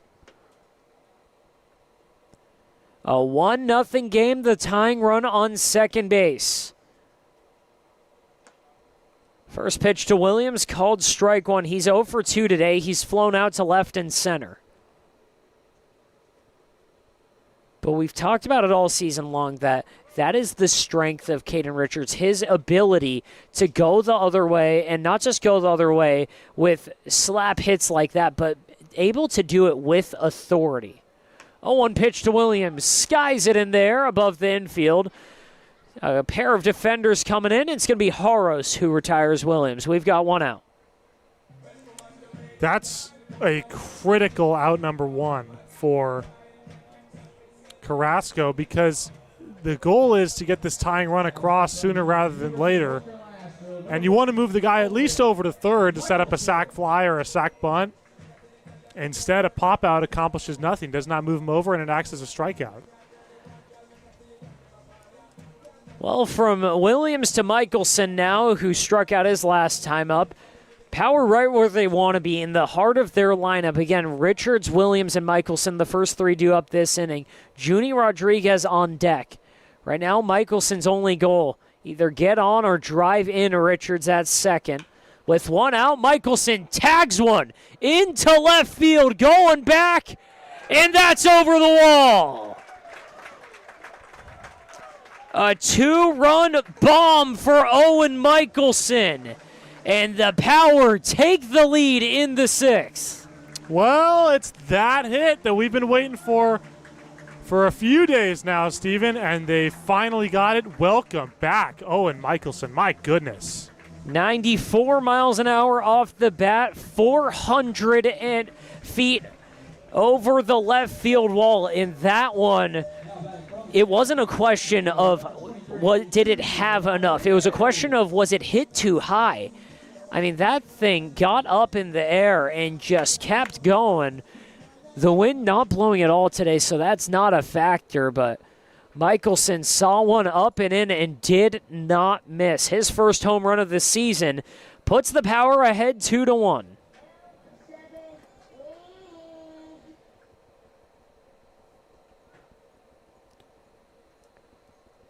So Junie Rodriguez with a reset slate and one out. He's ahead 2-0.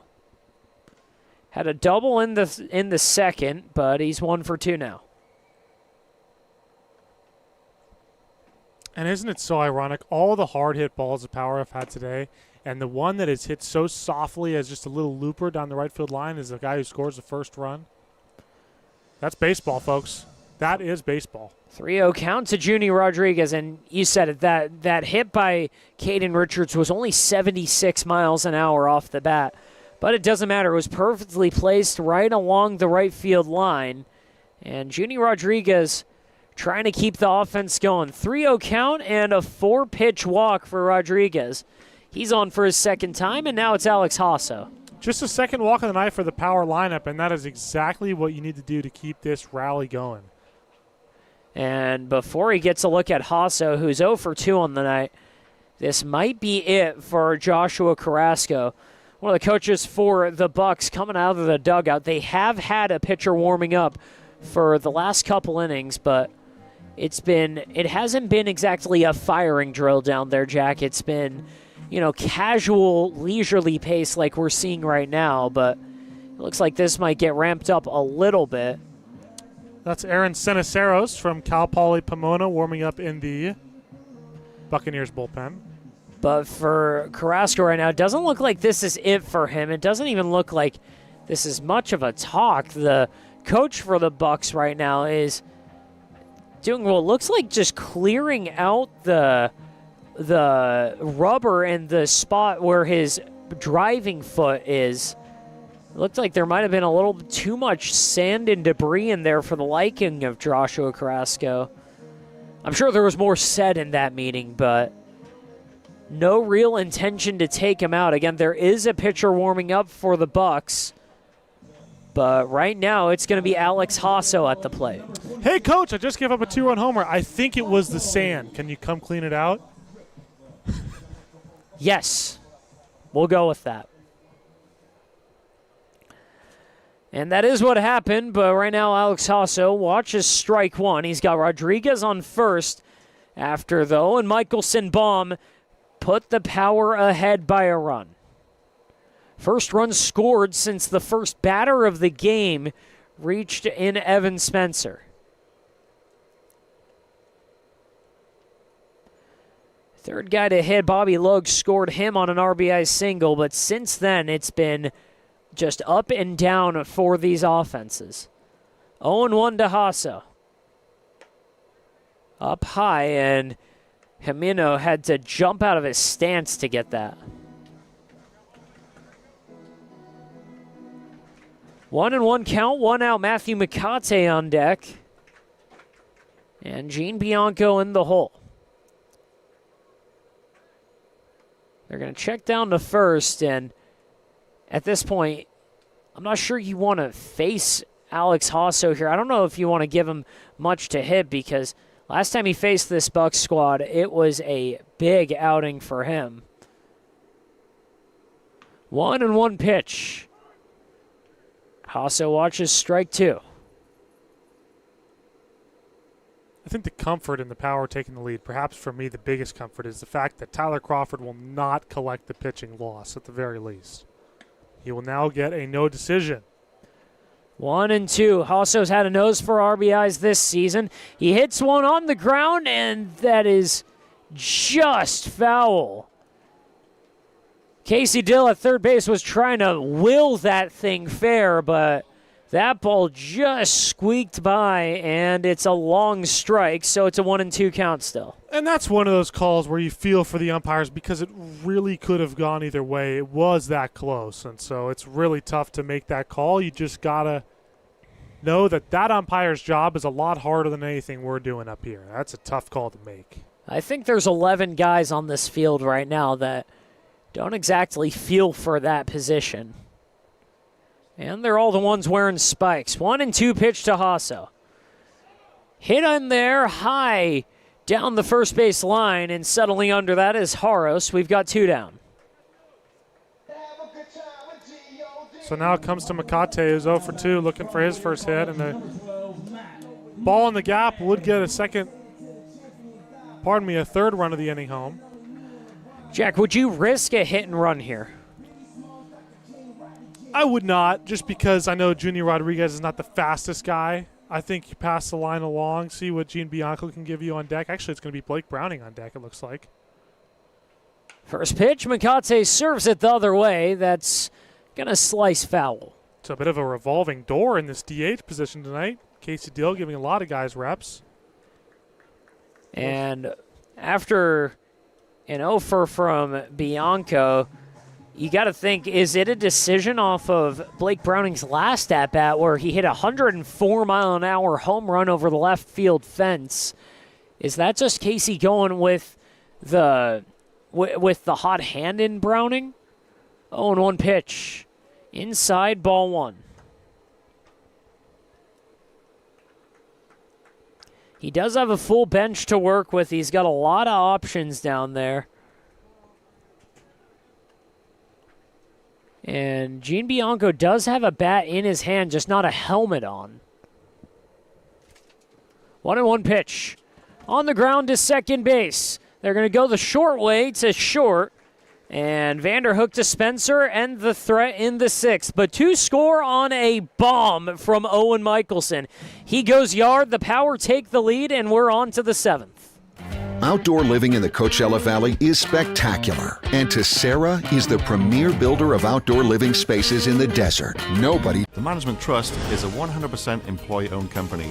Every employee has a vested interest in providing memorable experiences to every homeowner and board members of HOAs. It's a very powerful thing. No homeowners association is too small or too large for us to manage. From community maintenance services to customized absentee home care, the Management Trust provides just about every service any homeowner could ask for. Hi, I'm Damien with the Management Trust. We're community management built differently for your homeowners association. To find out how, give me a call.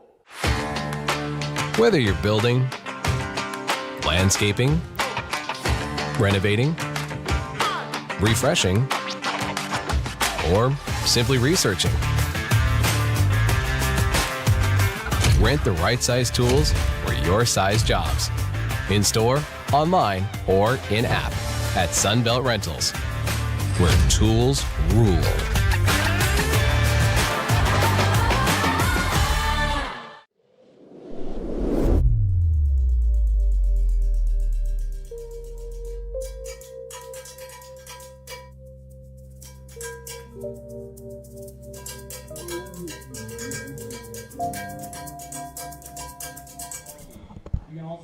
Into the seventh, Caleb Ortiz still on the mound for the Power, and it's Carson Baker leading things off. 2-1 the score, and this game has been flipped on its head from a fastball that Owen Michelson absolutely torched in the sixth. 400 feet off the bat, 94 miles an hour going out, and that ball didn't take too long to leave. So a 2-run bomb scored him and Richards. And it's 2-1 now. Ortiz back to work. And he's behind 2-0 on Carson Baker. Baker's 0 for 2 today. He struck out twice, once looking, once swinging. Ortiz trying to continue the trend. He's already got 1 K. That was on Jacob Jimenez 10th inning. 2-0 pitch. Breaking ball in the bottom of the zone. It's 2-1.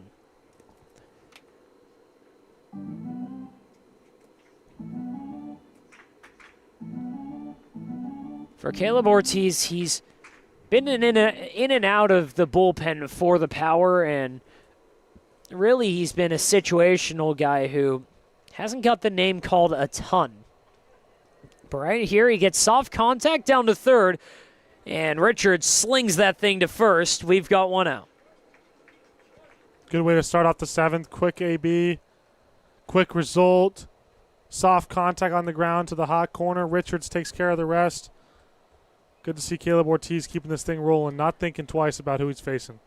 And Ortiz, it's his second outing of the season, but we've seen him available a handful of times, and we've seen him warming up a bunch, but some of it just circumstantial, as that one is crushed in there, but it's hit too high, and it's going to hang up in right field. That ball was hit a mile up. I know you were staring me down the moment I said it was hit hard, Jack. I'm getting chirps from the gallery next to me, but that ball was hit. I don't care that it was hit 77 off the bat. It was probably hit 100 feet in the air. Yeah, I think some of the fans here might have thought that one was a star in the night sky. That one was popped really high. So Jimeno goes down in a similar fly ball. This one a little bit shorter in foul territory. And Alex Hasso doing some great work running down the line in a 1-2-3 inning for Caleb Ortiz. We'll stretch. Hold on, folks. It's a 1-run game. We'll be right back for the bottom of the seventh. The Management Trust is a 100% employee-owned company. Every employee has a vested interest in providing memorable experiences to every homeowner and board members of HOAs. It's a very powerful thing. No homeowners association is too small or too large for us to manage. From community maintenance services to customized absentee home care, the Management Trust provides just about every service any homeowner could ask for. Hi, I'm Damien with the Management Trust. We're community management built differently for your homeowners association. To find out how, give me a call. Whether you're building, landscaping, renovating, refreshing, or simply researching, rent the right size tools for your size jobs. In store, online, or in app at Sunbelt Rentals, where tools rule.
After the stretch, it's 2-1. Jack Lennon joining me. I'm Stephen Buxton here on the Palm Springs Power YouTube channel. Thank you all for spending your Tuesday night with us. We've had a blast. It's been an absolute pitching duel, and the third man out of the pen for the Bucs is Aaron Cisneros, taking over after Joshua Carrasco turned in 3 solid innings, but the 2-run blast from Michelson, the difference. Yeah, Cisneros, a fastball guy, looking to keep this lead exactly where it is for his Bucs. And it looks like there's going to be a pinch hitter. Looks like this is Nick English stepping in. Hasn't played a ton lately, and right now he's got a 1-1 count. Good to see Nick English out there. He's needed an at-bat. He's a guy who has, similarly to Owen Michelson, been put into the outfield a ton lately, or when he's seen the field, and that is because the bat is so valuable. 2-1 pitch. English fouls that straight back. It's 2-2.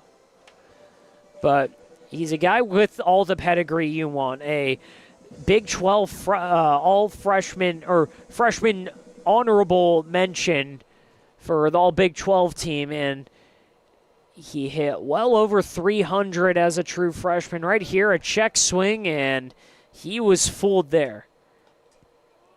But he's a guy with that kind of pedigree, that kind of bat, and the production behind the plate. You just have to find a way to get him involved. But right there, he couldn't come up. Now it's AJB and Keena. Got his first knock in 10 days. Last one was against the Bucs 2 Fridays ago. Right now, trying to keep the train moving. Hits it in there, a mile in the sky, and ranging over a couple steps, Jacob Jimenez takes out number 2. So that'll flip the lineup. Now it's Trevor Banning. He's 0 for 3 today. He's hit a couple balls hard, but last time lined out to the first baseman on a ball that was screaming for extra bases. Yeah, and the way that this inning has gone so far for Cisneros has been so quick. Banning's got to take the first pitch no matter what here. First pitch, Banning takes one well outside. 2 up, 2 down for Cisneros, and it's been really the story of the game, the pitching for both teams. Just 3 runs total, just 2 of them earned, both of those on the 2-run bomb by Michelson. 10 hits for the 2 teams, but neither of them has been able to scrape together much. 1-1 pitch. Banning watches, strike 2. Banning waiting for his pitch, hasn't seen anything he likes just yet. Sticking to his approach. 1-2 pitch. Banning goes up the middle, and that's down into outfield grass. The first hit of the day for Trevor Banning. A 2-out knock turns it over to Caden Richards. It's a great 2-strike approach. Just shorten up, put the ball in play, and hope it finds outfield grass, and it did right there. Banning aboard with a single. And from 1-2 approach, 2-strike approach particularly, to a guy who can make innings really long. Caden Richards, the only power batter yet to be retired. First pitch, right down Main Street, strike one. Richards 2 for 2 today. He walked, he's got a double and a single, and he scored on that Owen Michelson home run. 0-1. Banning going. Ground ball down to third. It's going to be a quick play and dug out on the other side by Haros. Nice work by Baker to end the inning. We're through 7. It's a 3-run game. 2-1 the total. Power on top. We'll be right back after this break.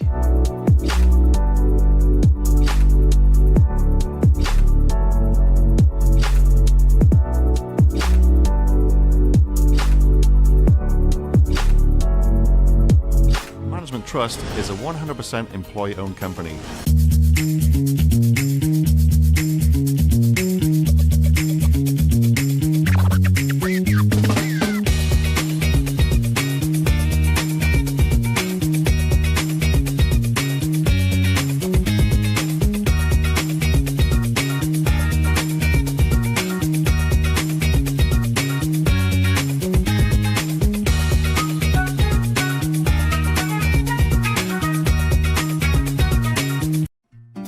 Try our big, beautiful all-day menu with more than 70 delicious dishes and our award-winning 3-course brunch for only $27.99. At Palm Springs' most popular restaurant, there's always a party at Lulu.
The late innings upon us in Palm Springs, and Casey Dill turning to a guy who's become the de facto closer for the Power, Alex Oliver, out of Colorado Pueblo. And Jack, he's been fantastic this season. The ERA does not tell the story. It's a 4.80 ERA. It's 8 earned runs on him in 15 innings, but those 8 earned runs are exclusively from 2 outings. Both of them back-to-back against the Alameda Merchants.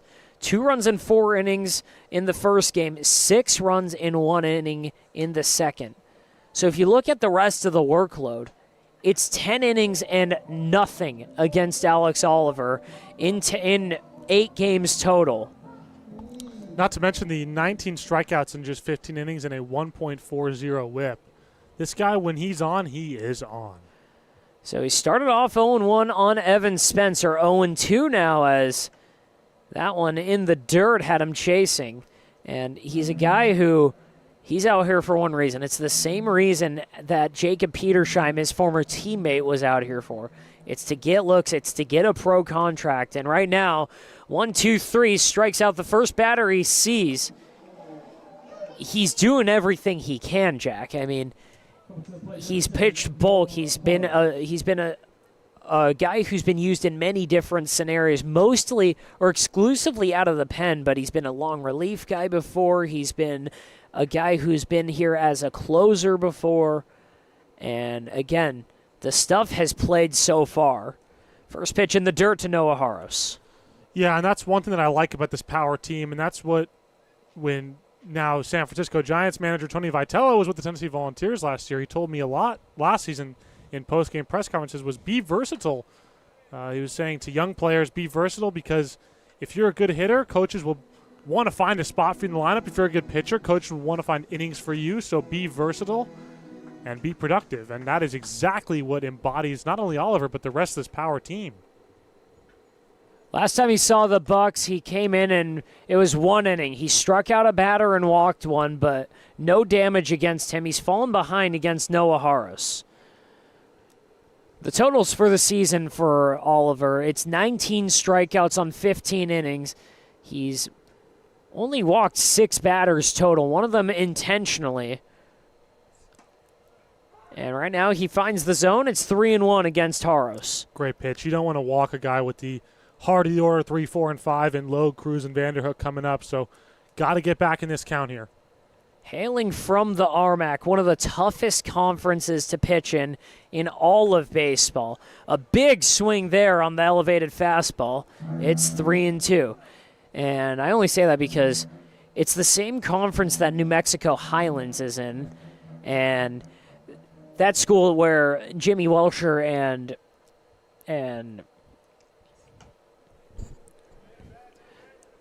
that one out of the zone. It's ball 4. And Andrew Baltazar attend. And I was talking to Jimmy Welcher the other day, and I asked him, how is it to pitch in the RMAC? And he basically confirmed everything I suspected. He said every word other than miserable, basically. It's a tough experience, and you got to reset your expectations. It's not that it's impossible, but you can't look at those numbers the same. And he basically said, hey, anyone whose ERA is starting with a 5 or a 6, that's a frontline guy in those conferences. And it's comparable to in professional baseball, whether you're looking at affiliated ball, a PCL, as that one's lined up the middle, and it's going to be a hit for Bobby Logue, his 3rd of the day. I think challenging is a good word. It's a very challenging league to pitch in. It's comparable to the PCL, which is one of the highest run-scoring environments in professional baseball in general. I just saw the final score of a Las Vegas Aviators game the other day. It was 26-13 in Las Vegas. My goodness. And it's also comparable to where Jacob Petersheim just went to go pitch in the Pioneer League with the Oakland Ballers. That league, one of many where runs are abundant. Alex Oliver, if things go according to plan, on his way to professional baseball possibly. And right now he's ahead of Hefte Cruz, 0-1.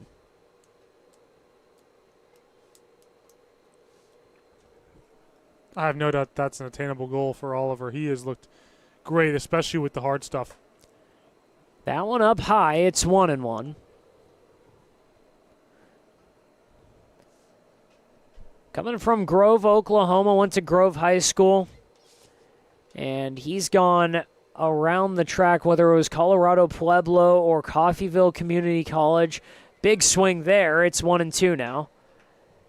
He's played a couple different circuits for summer ball. This one his last, though, in Palm Springs. Played in the Western Canadian Baseball League in 2025 for the Octox Dogs. In 2024, he was with the Fremont Moo of the Independence League. 1-2 pitch here has him tied up, but they're going to check down to second and say that Cruz did not go, so it's 2-2.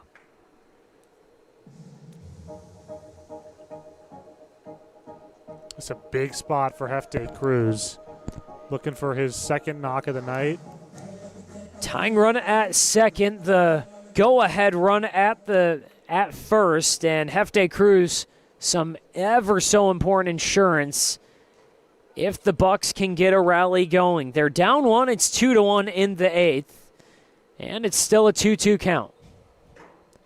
After Cruz, Carter Vanderhook, and Jacob Jimenez if they can reach him. We've got one out in the 8th. Well, you know this game had to slow down a little bit at some point, partner, and Hefty Cruz getting a long fighting at bat. It's exactly what the Bucks want. 2-2, Alex Oliver looking for a ground ball here. The pitch on the ground, but it looked like it caught a piece of Brett Williams first. And when I say that, what I mean is Oliver's now up to 18 pitches. He's only got 1 out recorded after retiring the first guy of the inning on a strikeout. They're making him work a little bit, Steven. He went 1-2-3 on Spencer, went the distance with Noah Haros. He walked him. A quick single from Bobby Logue set it up for Hefty Cruz, who's getting ready for his 7th pitch of the at-bat. 2-2 pitch. Up high, and Cruz has worked it full. And this is where Oliver has got to come in, and Cruz knows it, and he's ready to take a big hack. So this is the pitch of the ball game, if you ask me. Payoff pitch from Oliver. Up high, and he's loaded the bases. Williams was set for the high fastball. Oliver delivered, but it was about a foot above the zone. So a full count walk sets the table for Carter Vanderhook. The biggest at-bat of the game here. Tying run at third in Noah Haros. Bobby Logue at second. He would be the go-ahead run. And that go-ahead run in scoring position, that insurance run 90 feet behind him. There's nothing easy about this for Alex Oliver. Got to be sure you get the punch out of the ground ball here. Those are the only 2 options to get out of this inning. Carter Vanderhook, he's been a thorn in the power side for the last 3 years, playing under his uncle Rick. First pitch, called a ball. He's been a constant in these Bucks lineups, and it seems like anytime they've needed him to come through, he's answered the bell. Out of Concordia Irvine, the biggest at-bat of the game right here. 1-0 pitch, fouls it off. It's 1-1. Boy, he just missed that one a little bit late there. And Oliver, fortunate. He's even with Vanderhook, 1-1. Vanderhook 1 for 3 so far today. He has struck out. Called strike 2. That's a big pitch because now Oliver can expand the zone a little bit. Obviously, you don't want to bounce one in the dirt or send one sailing over the head of Williams, but that's a big strike right there to get ahead, 1-2. 1-2 pitch. In the dirt, but he got a piece of it. And for the Power, frankly, they're probably thankful that that wasn't strike 3. Because that ball was getting away from Brett Williams, and it was almost guaranteed that Haros would have scored. Yeah, I think the Bucks are also a lot more willing to trade the out for the run than the Power are. 1-2 pitch, swing, and he got him. Another strikeout for Alex Oliver. He's 1 out away from getting out of the jam. Well, all night long, we've seen the power hitters come up big with strikeouts when they need to, and the trend continues here with Oliver. Power pitchers up to 14 Ks on the evening. And this one was my best against your best. Alex Oliver with a heater right over the heart of the plate. And it looks like this is going to be a pinch hitter. Taking over is number 9, Matthew Manzo out of Colorado State Pueblo, facing off against his old teammate.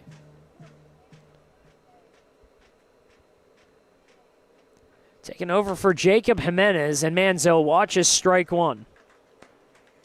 Jimenez's line for today was tough. Went 0 for 3, 3 strikeouts. And Manzo just trying to change something here. 0-1 is in the dirt. A great stop by Williams. It's 1-1. Now there's a guy who actually realistically competes with my record for most strikeouts in a game. I can recall a couple times I had a hat trick. I can count too many. 1-1 pitch from Oliver. Manzo pokes it foul. He's down 1-2. Huge for Oliver to get ahead here. 1-2. Now you don't even need the ground ball. You get the out by any means necessary. You're one pitch away from sending this thing to the ninth with a guaranteed lead. This is the biggest pitch of the game.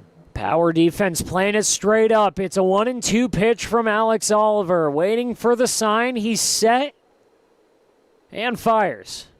Manzo watches strike three. Oliver strikes out the side and escapes the jam. A Houdini act from the power righty. Going to the bottom of the eighth, they're going to try and tack on some insurance. Brett Williams, Owen Michelson, Junie Rodriguez due up. Don't go anywhere, folks. We'll be right back. Whether you're building, landscaping, renovating, refreshing, or simply researching, rent the right size tools for your size jobs. In store, online, or in-app at Sunbelt Rentals, where tools rule.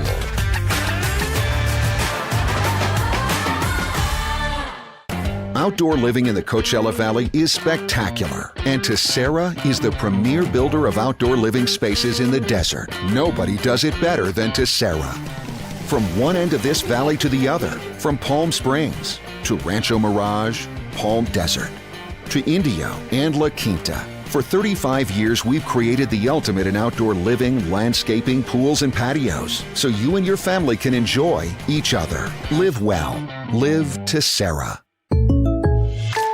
Shopping for car insurance is confusing. Holy cow. Great. Now we have a cow in our kitchen. Why did you say that? Because I don't know what coverage to choose. So just say the State Farm jingle. A State Farm agent can go over all your options with you and help choose coverage that meets your needs. Aaron Sincero's back on the bump for the Bucks, and he's got to face off against the thick of this power lineup. Playoff implications aplenty here. A CPCL matchup that has not disappointed. It's a one-run game, 2-1 the score. Bottom 8 here. Brett Williams leading us off. Williams 0 for 3 today. Has hit a couple balls hard, but hasn't been able to reach yet in what has become a complete rarity here at Palm Springs Stadium. Watch his ball one in the dirt. It's 1-0. Certainly uncharacteristic for Williams to be 0 for 3, but had an impact behind the dish as well. Torches that one in the air. It's in the gap. It's a question of if it'll get down, and it does. Right off the Great American Self-Storage banner in left center field. A stand-up double for Caden Richards. 362 feet off the bat to one of the deepest parts of the park. Caden Richards finally breaks through in the hit column. Or apologies, Brett Williams. Great approach by Williams there. Not letting those last 3 at-bats affect him. Taken to the pull side, right on the barrel. Money. And you always know that he's due to break through for one. He's a guy who's been so reliable in a short time with the power. Brett Williams on second for Michelson. Had the biggest swing of the game last inning, or 2 innings ago. It was a 2-run bomb over the Tessera banner in left field. It wasn't a question of if he hit it hard enough. It was just, was it hit too high in the air? But 400 feet later and 3 left turns, a 2-1 lead for the power. And Michael's ahead 2-0. Steven, you know what Tessera means? No. It was the number 4 in the Greek language. Wow. Yeah. 2-0 pitch for Owen Michelson. Nobody out. A runner on second in Brett Williams. Cisnero misses inside, and it's 3-0. The more you know, am I right? I guess so. Tension rising in the late innings. One of the closest games the Power have had. 2-1 the score in what has been a pitching duel. And that one runs inside on Michelson. It's a 4-pitch walk. Great at bat, didn't have to do much. Bat never even left his shoulder, takes a 4-pitch walk. That's what I like about Michelson's approach, taking what the pitcher gives him, and that sets up Rodriguez for the chance for a really big money hit. It wouldn't just be a big money hit, it's a chance to put up a crooked number for the Power. Again, the only run scored in this game, one in the first. It was the first batter to reach. Evan Spencer led off the first inning with a ground ball that resulted in an error. He was brought in 2 batters later by Bobby Logue. Since then, the Bucks scoreless.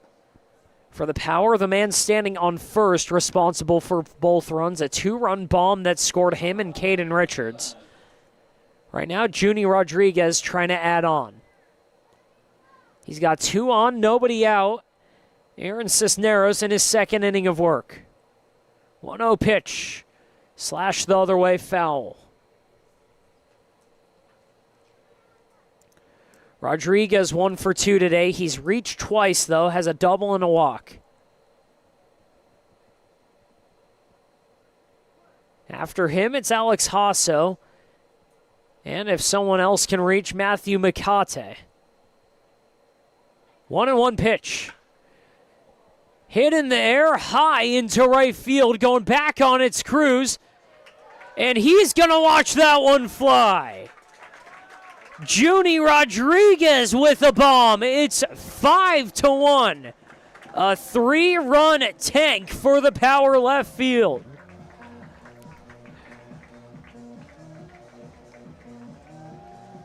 Jack, that's the insurance they needed. A 4-run lead for the Power as Rodriguez goes yard. Yeah, that one just a money hit, like we were saying, putting up a real crooked number now.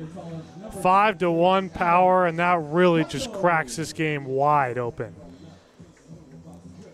Now Alex Hasso with nobody on, nobody out. A fresh slate here in the 8th inning. First pitch, a called strike. A rare 0 for 3 night for Hasso. But he's a guy who, whether he's been at the top or bottom of this lineup, he hasn't gone too long in a slump. It's usually just one game, and the next he'll happen to go something like 2 for 3 or 3 for 4. Looking to keep that 5-game hit streak alive. Move it to 6, probably be his last chance. 1-1 up and in, and at bare minimum, he's got a chance to extend the on-base streak. But right now, he'd like something to be on outfield grass and a chance to put another knock in the column. 5 runs, 8 hits, 1 error for the Power against 1 run on 6 hits for the Bucks. Ground ball down the left side. A nice pick by Baker, who throws it wide, but a good job by Haros keeping his foot on the bag. So now it's Matthew McCate.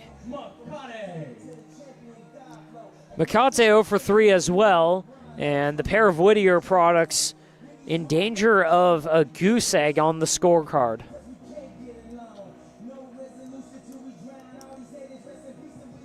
McCate grounded out twice to the second baseman. He popped one up to third.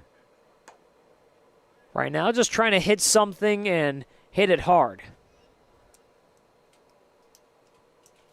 He's got a massive gap up the middle. Tried taking advantage of that earlier, but a great play by the second baseman, Carter Vanderhook, got him at first. Right now, it's a 1-1 count. It's a healthy rip by McCate. He's got a lot of pop in that bat. I know he's looking to join in on the fun. 0 for 3. 1-1 pitch. McCate watches ball 2. And McCate, every game before the Power kickoff, is over at Sue's concession stand getting an otter pop. Really nice guy. Good tradition. 2-1 pitch. McCate kills that one, but it's foul and out of play. A 332-foot foul ball from McCate. And yeah, you said it. I saw him earlier today, and the pregame snack was an Otter Pop, a Saratoga sparkling water, and some peanut M&Ms. Can't argue with greatness, man. Peanut M&Ms are the best. They're pretty good.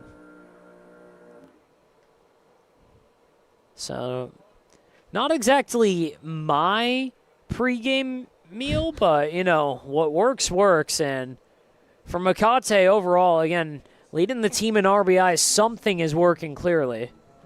And right now he's got a full count against Aaron Cisneros. I don't know if it's the sparkling water. I don't know if it's the M&Ms, if it's the Otter Pop, whatever it is. If you're wearing your lucky socks, keep doing it. Payoff pitch from Cisneros. Makate awaiting. And that one's up high, and at bare minimum, getting on base for Makate. It's not a hit, but a walk, and his first time reaching. Now it's Nick English for the second time. Number 40, Nick English. English 0 for 1, and that number 8 spot is 0 for 3 in total. He's the third batter there, and the first one to even see a second plate appearance. First pitch, English. Watches strike one. It's good to see Nick English in the lineup. I know it wasn't in the lineup to start the day, but it's good to just see him taking ABs. 0-1 pitch, English. Watches ball one.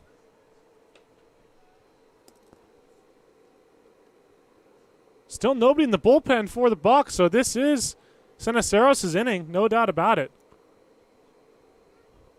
1-1 pitch, English awaiting. Cisneros fires in the dirt. And he said it's good to see Nick English in the lineup. It's his first time in about a week. Last played against the Santa Clarita Victory. But a .348 batting average and OPS just a tick over 850. He's gone on base at almost a 500 clip. 2-1 pitch. Hit in there high into the gap, into deep left center field. And a diving catch by the left fielder, Zirkle. Wow. That was really pretty. One of the best catches you'll see all season from any outfield defender. Zirkle lays out and takes extra bases from Nick English. Yeah, and from a guy who doesn't see the lineup too often, could have used a double. Probably would have brought Makate all the way over to third for contact first guy in Bianchina, but no dice. So it turns it over to A.J. Bianchina. He's 1 for 3. Watches ball one. 2 home runs, the scoring for the Power. A 3-run smash by Rodriguez and a 2-run piece by Owen Michelson 2 innings prior. 5-1 the score in the 8th. A.J. Bianchina ahead 2-0. This is exactly where you want Bianchina to be to break out of this slump. 2-0, hitters count, be patient.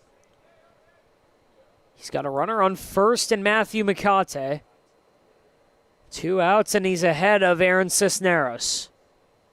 Bianchina watches ball 3. Second 3-ball count he's been in today. The first one leaded to a single.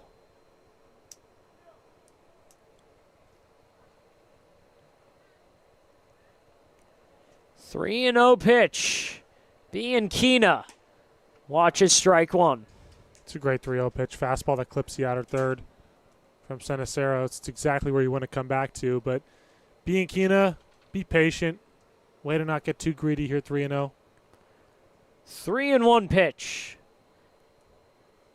And Bianchina watches ball 4. So a 5-pitch walk and his second time on today. And that's exactly why. Don't get greedy. Wait for your pitch. And if you don't get it, he gives you the free pass. So 90 feet for A.J. Bianchina. So we'll flip the lineup over. Now Trevor Banning for his 5th time today. 1 for 4 so far. Had a single in the 7th.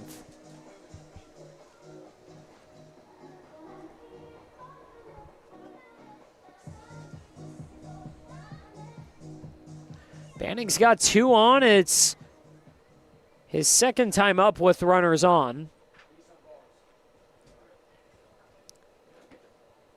First time was that was his line out in the 5th. He had A.J. Bianchina on first, but hit a missile right at the first baseman, Haros. Right now, he's down 0-1.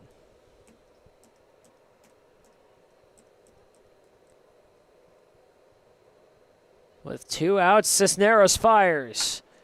On a line that's going to get through into the outfield. They're giving Mikate the wave. He's going to score, and it's 6-1 Power. RBI knocked by Trevor Banning. Beautiful approach, back-to-back innings with a base hit for Trevor Banning. Mikate comes around to score. And the second rally of this inning all started with a walk. It always seems to. So the first truly long inning of the day. The Power batting around now. Caden Richards, the 9th to come to the plate. He's only been retired once today. He's 2 for 3 so far with a double. He's reached 3 times today. He scored on the Owen Michelson home run. With 2 outs, Cisneros fires. And Caden Richards pops that over us.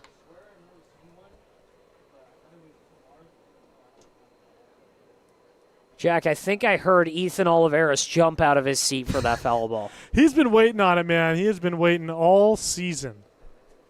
0-1 pitch. Richards watches strike 2, and the runner goes, but there will be no throw. Probably a good move by Jimeno. So a stolen base for Trevor Banning. And a couple ducks in scoring position with an 0-2 count for Caden Richards.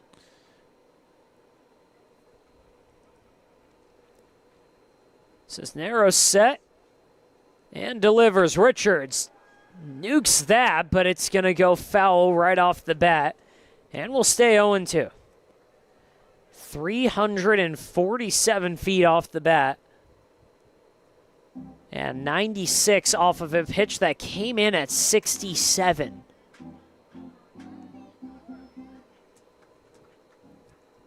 So a long strike for Richards. And still down 0-2. Gets a piece of it and stays alive. 67 sounds slow, but that is still far harder than I can throw the ball. I'll tell you that. I don't doubt that. I know you were telling me earlier you got into the low to mid 70s. About as unimpressive as we can get in the athletic department for our interns. 0-2 pitch. Caden Richards pokes it foul again, and I'm getting a little more chirping from the peanut gallery next to me. And Vince Hesprick, both Vince Hesprick and Ethan Oliveras lauding their athletic prowess. Such prowess. Such prowess that leads to cream of the crop. Interning in the summer. Yep. As a broadcaster. 0-2 for Caden Richards. Cisneros trying to end the inning here. Swing and a miss. The high heat got past Richards. Cisneros ends the threat, but not before the Power tack on. 4 on the board in the 8th.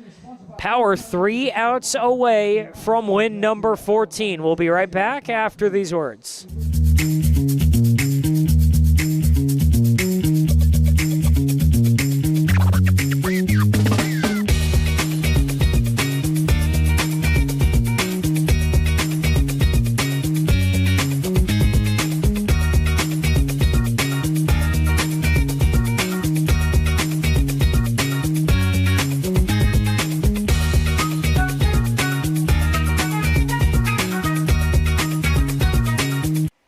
Across the Coachella Valley, you'll find our communities powered by short-term rentals.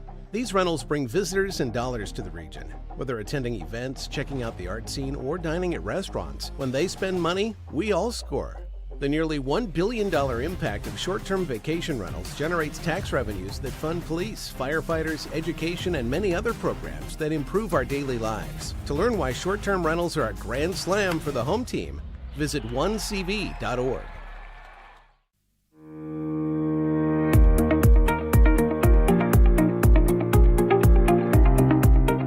Hello, Power Baseball fans. At SBMP Attorneys, we believe in the power of community. And that's why we proudly support the Palm Springs Power, our hometown baseball team. After a memorable championship season in 2024, capping off the team's 20th anniversary, We're all very excited about the 2025 Power team. SBMP Attorneys and the Palm Springs Power are two teams that are committed to excellence, community, and the spirit of winning. We'll see you all at the ballpark.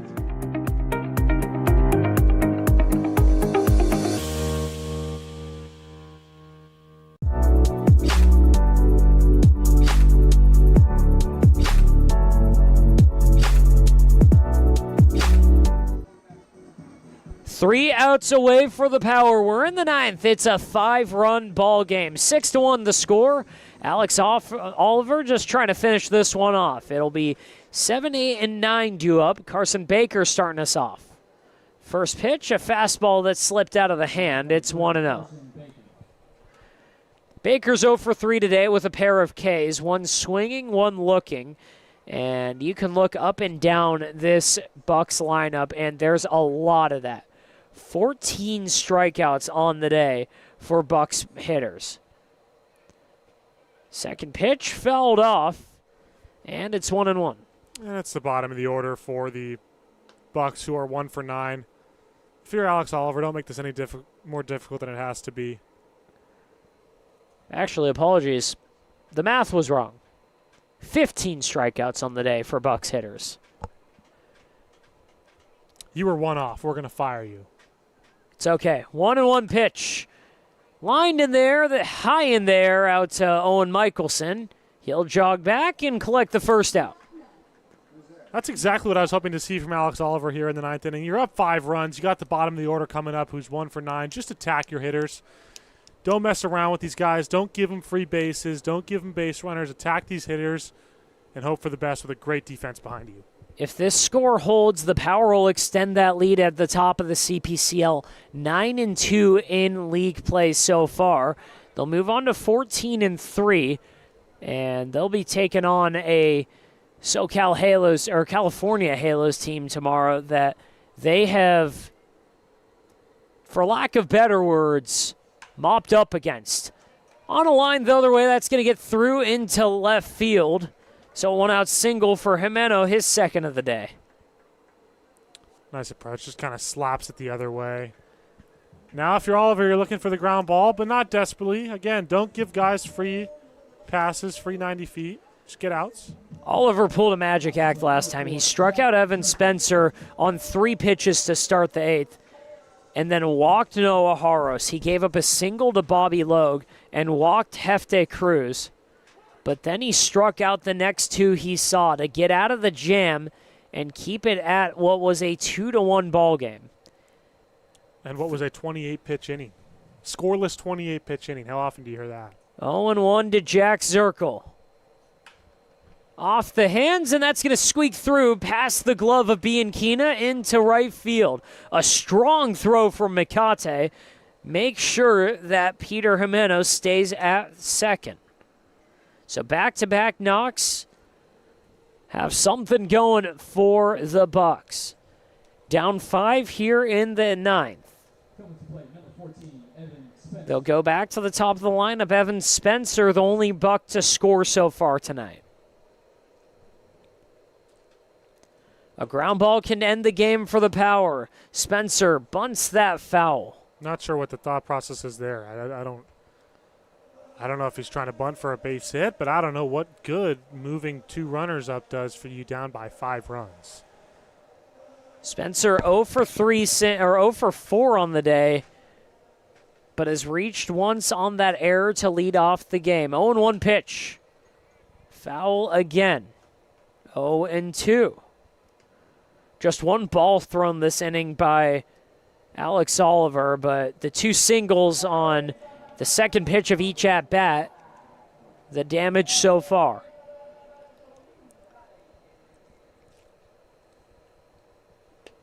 Oh, and 2 pitch. Rolled over, but foul.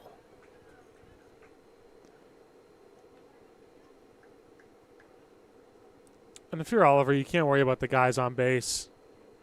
Them scoring has no bearing on the final outcome of this game. You got to focus on the hitter at hand. Make sure he doesn't get on. 0-2 pitch. Oliver fires a fastball in the corner of the zone, and He's got him for strike 3. Spencer couldn't hold up, and Brett Williams tags him to get the second out. Now it's Noah Harris. Humbling 0 for 5 on the day for Evan Spencer. 0 for 5 with the 1 run that his team has scored so far. Noah Harris trying to keep this game alive. First pitch, a curveball that's out of the zone. It's 1-0. This is the season for this series. It's a 3-game match, and Power have already secured the series win so far, but trying to make it a clean sweep. 2-0 is up and in. And this is a competitive Bucks team. They led for 6 innings of this game. No small feat against a Power team who dominates at home. 2 of the 3 Bucks losses so far are against the Power. It's a Power team that no one's been able to handle other than the Inland Valley Pirates. Palm Springs has already lost the series against them. Lost 2 of 3 last week. And the 2-1 pitch is called a strike on Noah Harris. So we're 1 pitch away from win number 14. 2 balls, 2 strikes, 2 outs. Number 2 trying to finish it off. And we'll do it again. As of right now, Caleb Ortiz in line for the win. Joshua Carrasco is in line to take the loss for the Bucks. 2-2 pitch again from Oliver. Swing and a miss. 17 strikeouts on the day for the Power. A pitching masterclass. That's a Power win. They take home win number 14 of the season.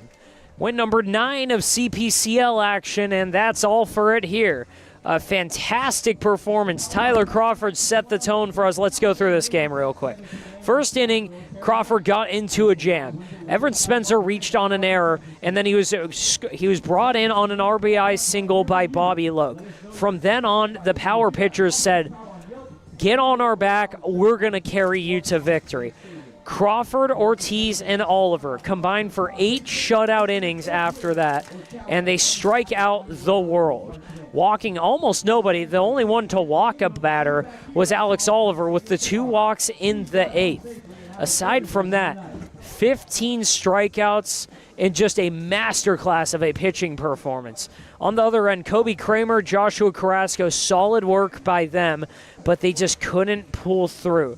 Josh Carrasco gets them through the 5th before Aaron Cisneros, who took over the last 3 innings for them, allowed all of the damage.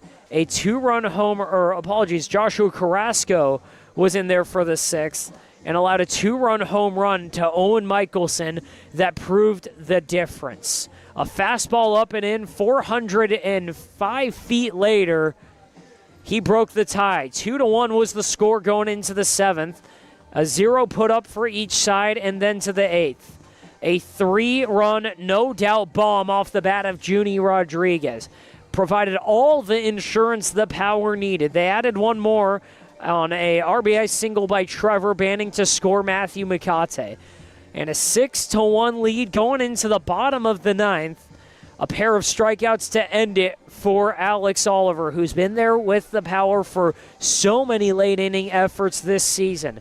But for right now, that's all we've got here. I'm Stephen Buxton for my color commentator, Jack Glennon, for our producer, Vince Hesbrick. We thank you all for joining us here on such a fun Tuesday night. For myself, for everyone else who puts this thing on and who makes this possible, thank you all for joining us. 6-1, the Power beat the Pirates. We'll be right back here against the California Halos. Same time, same place tomorrow. Thank you all, everybody. We'll see you tomorrow.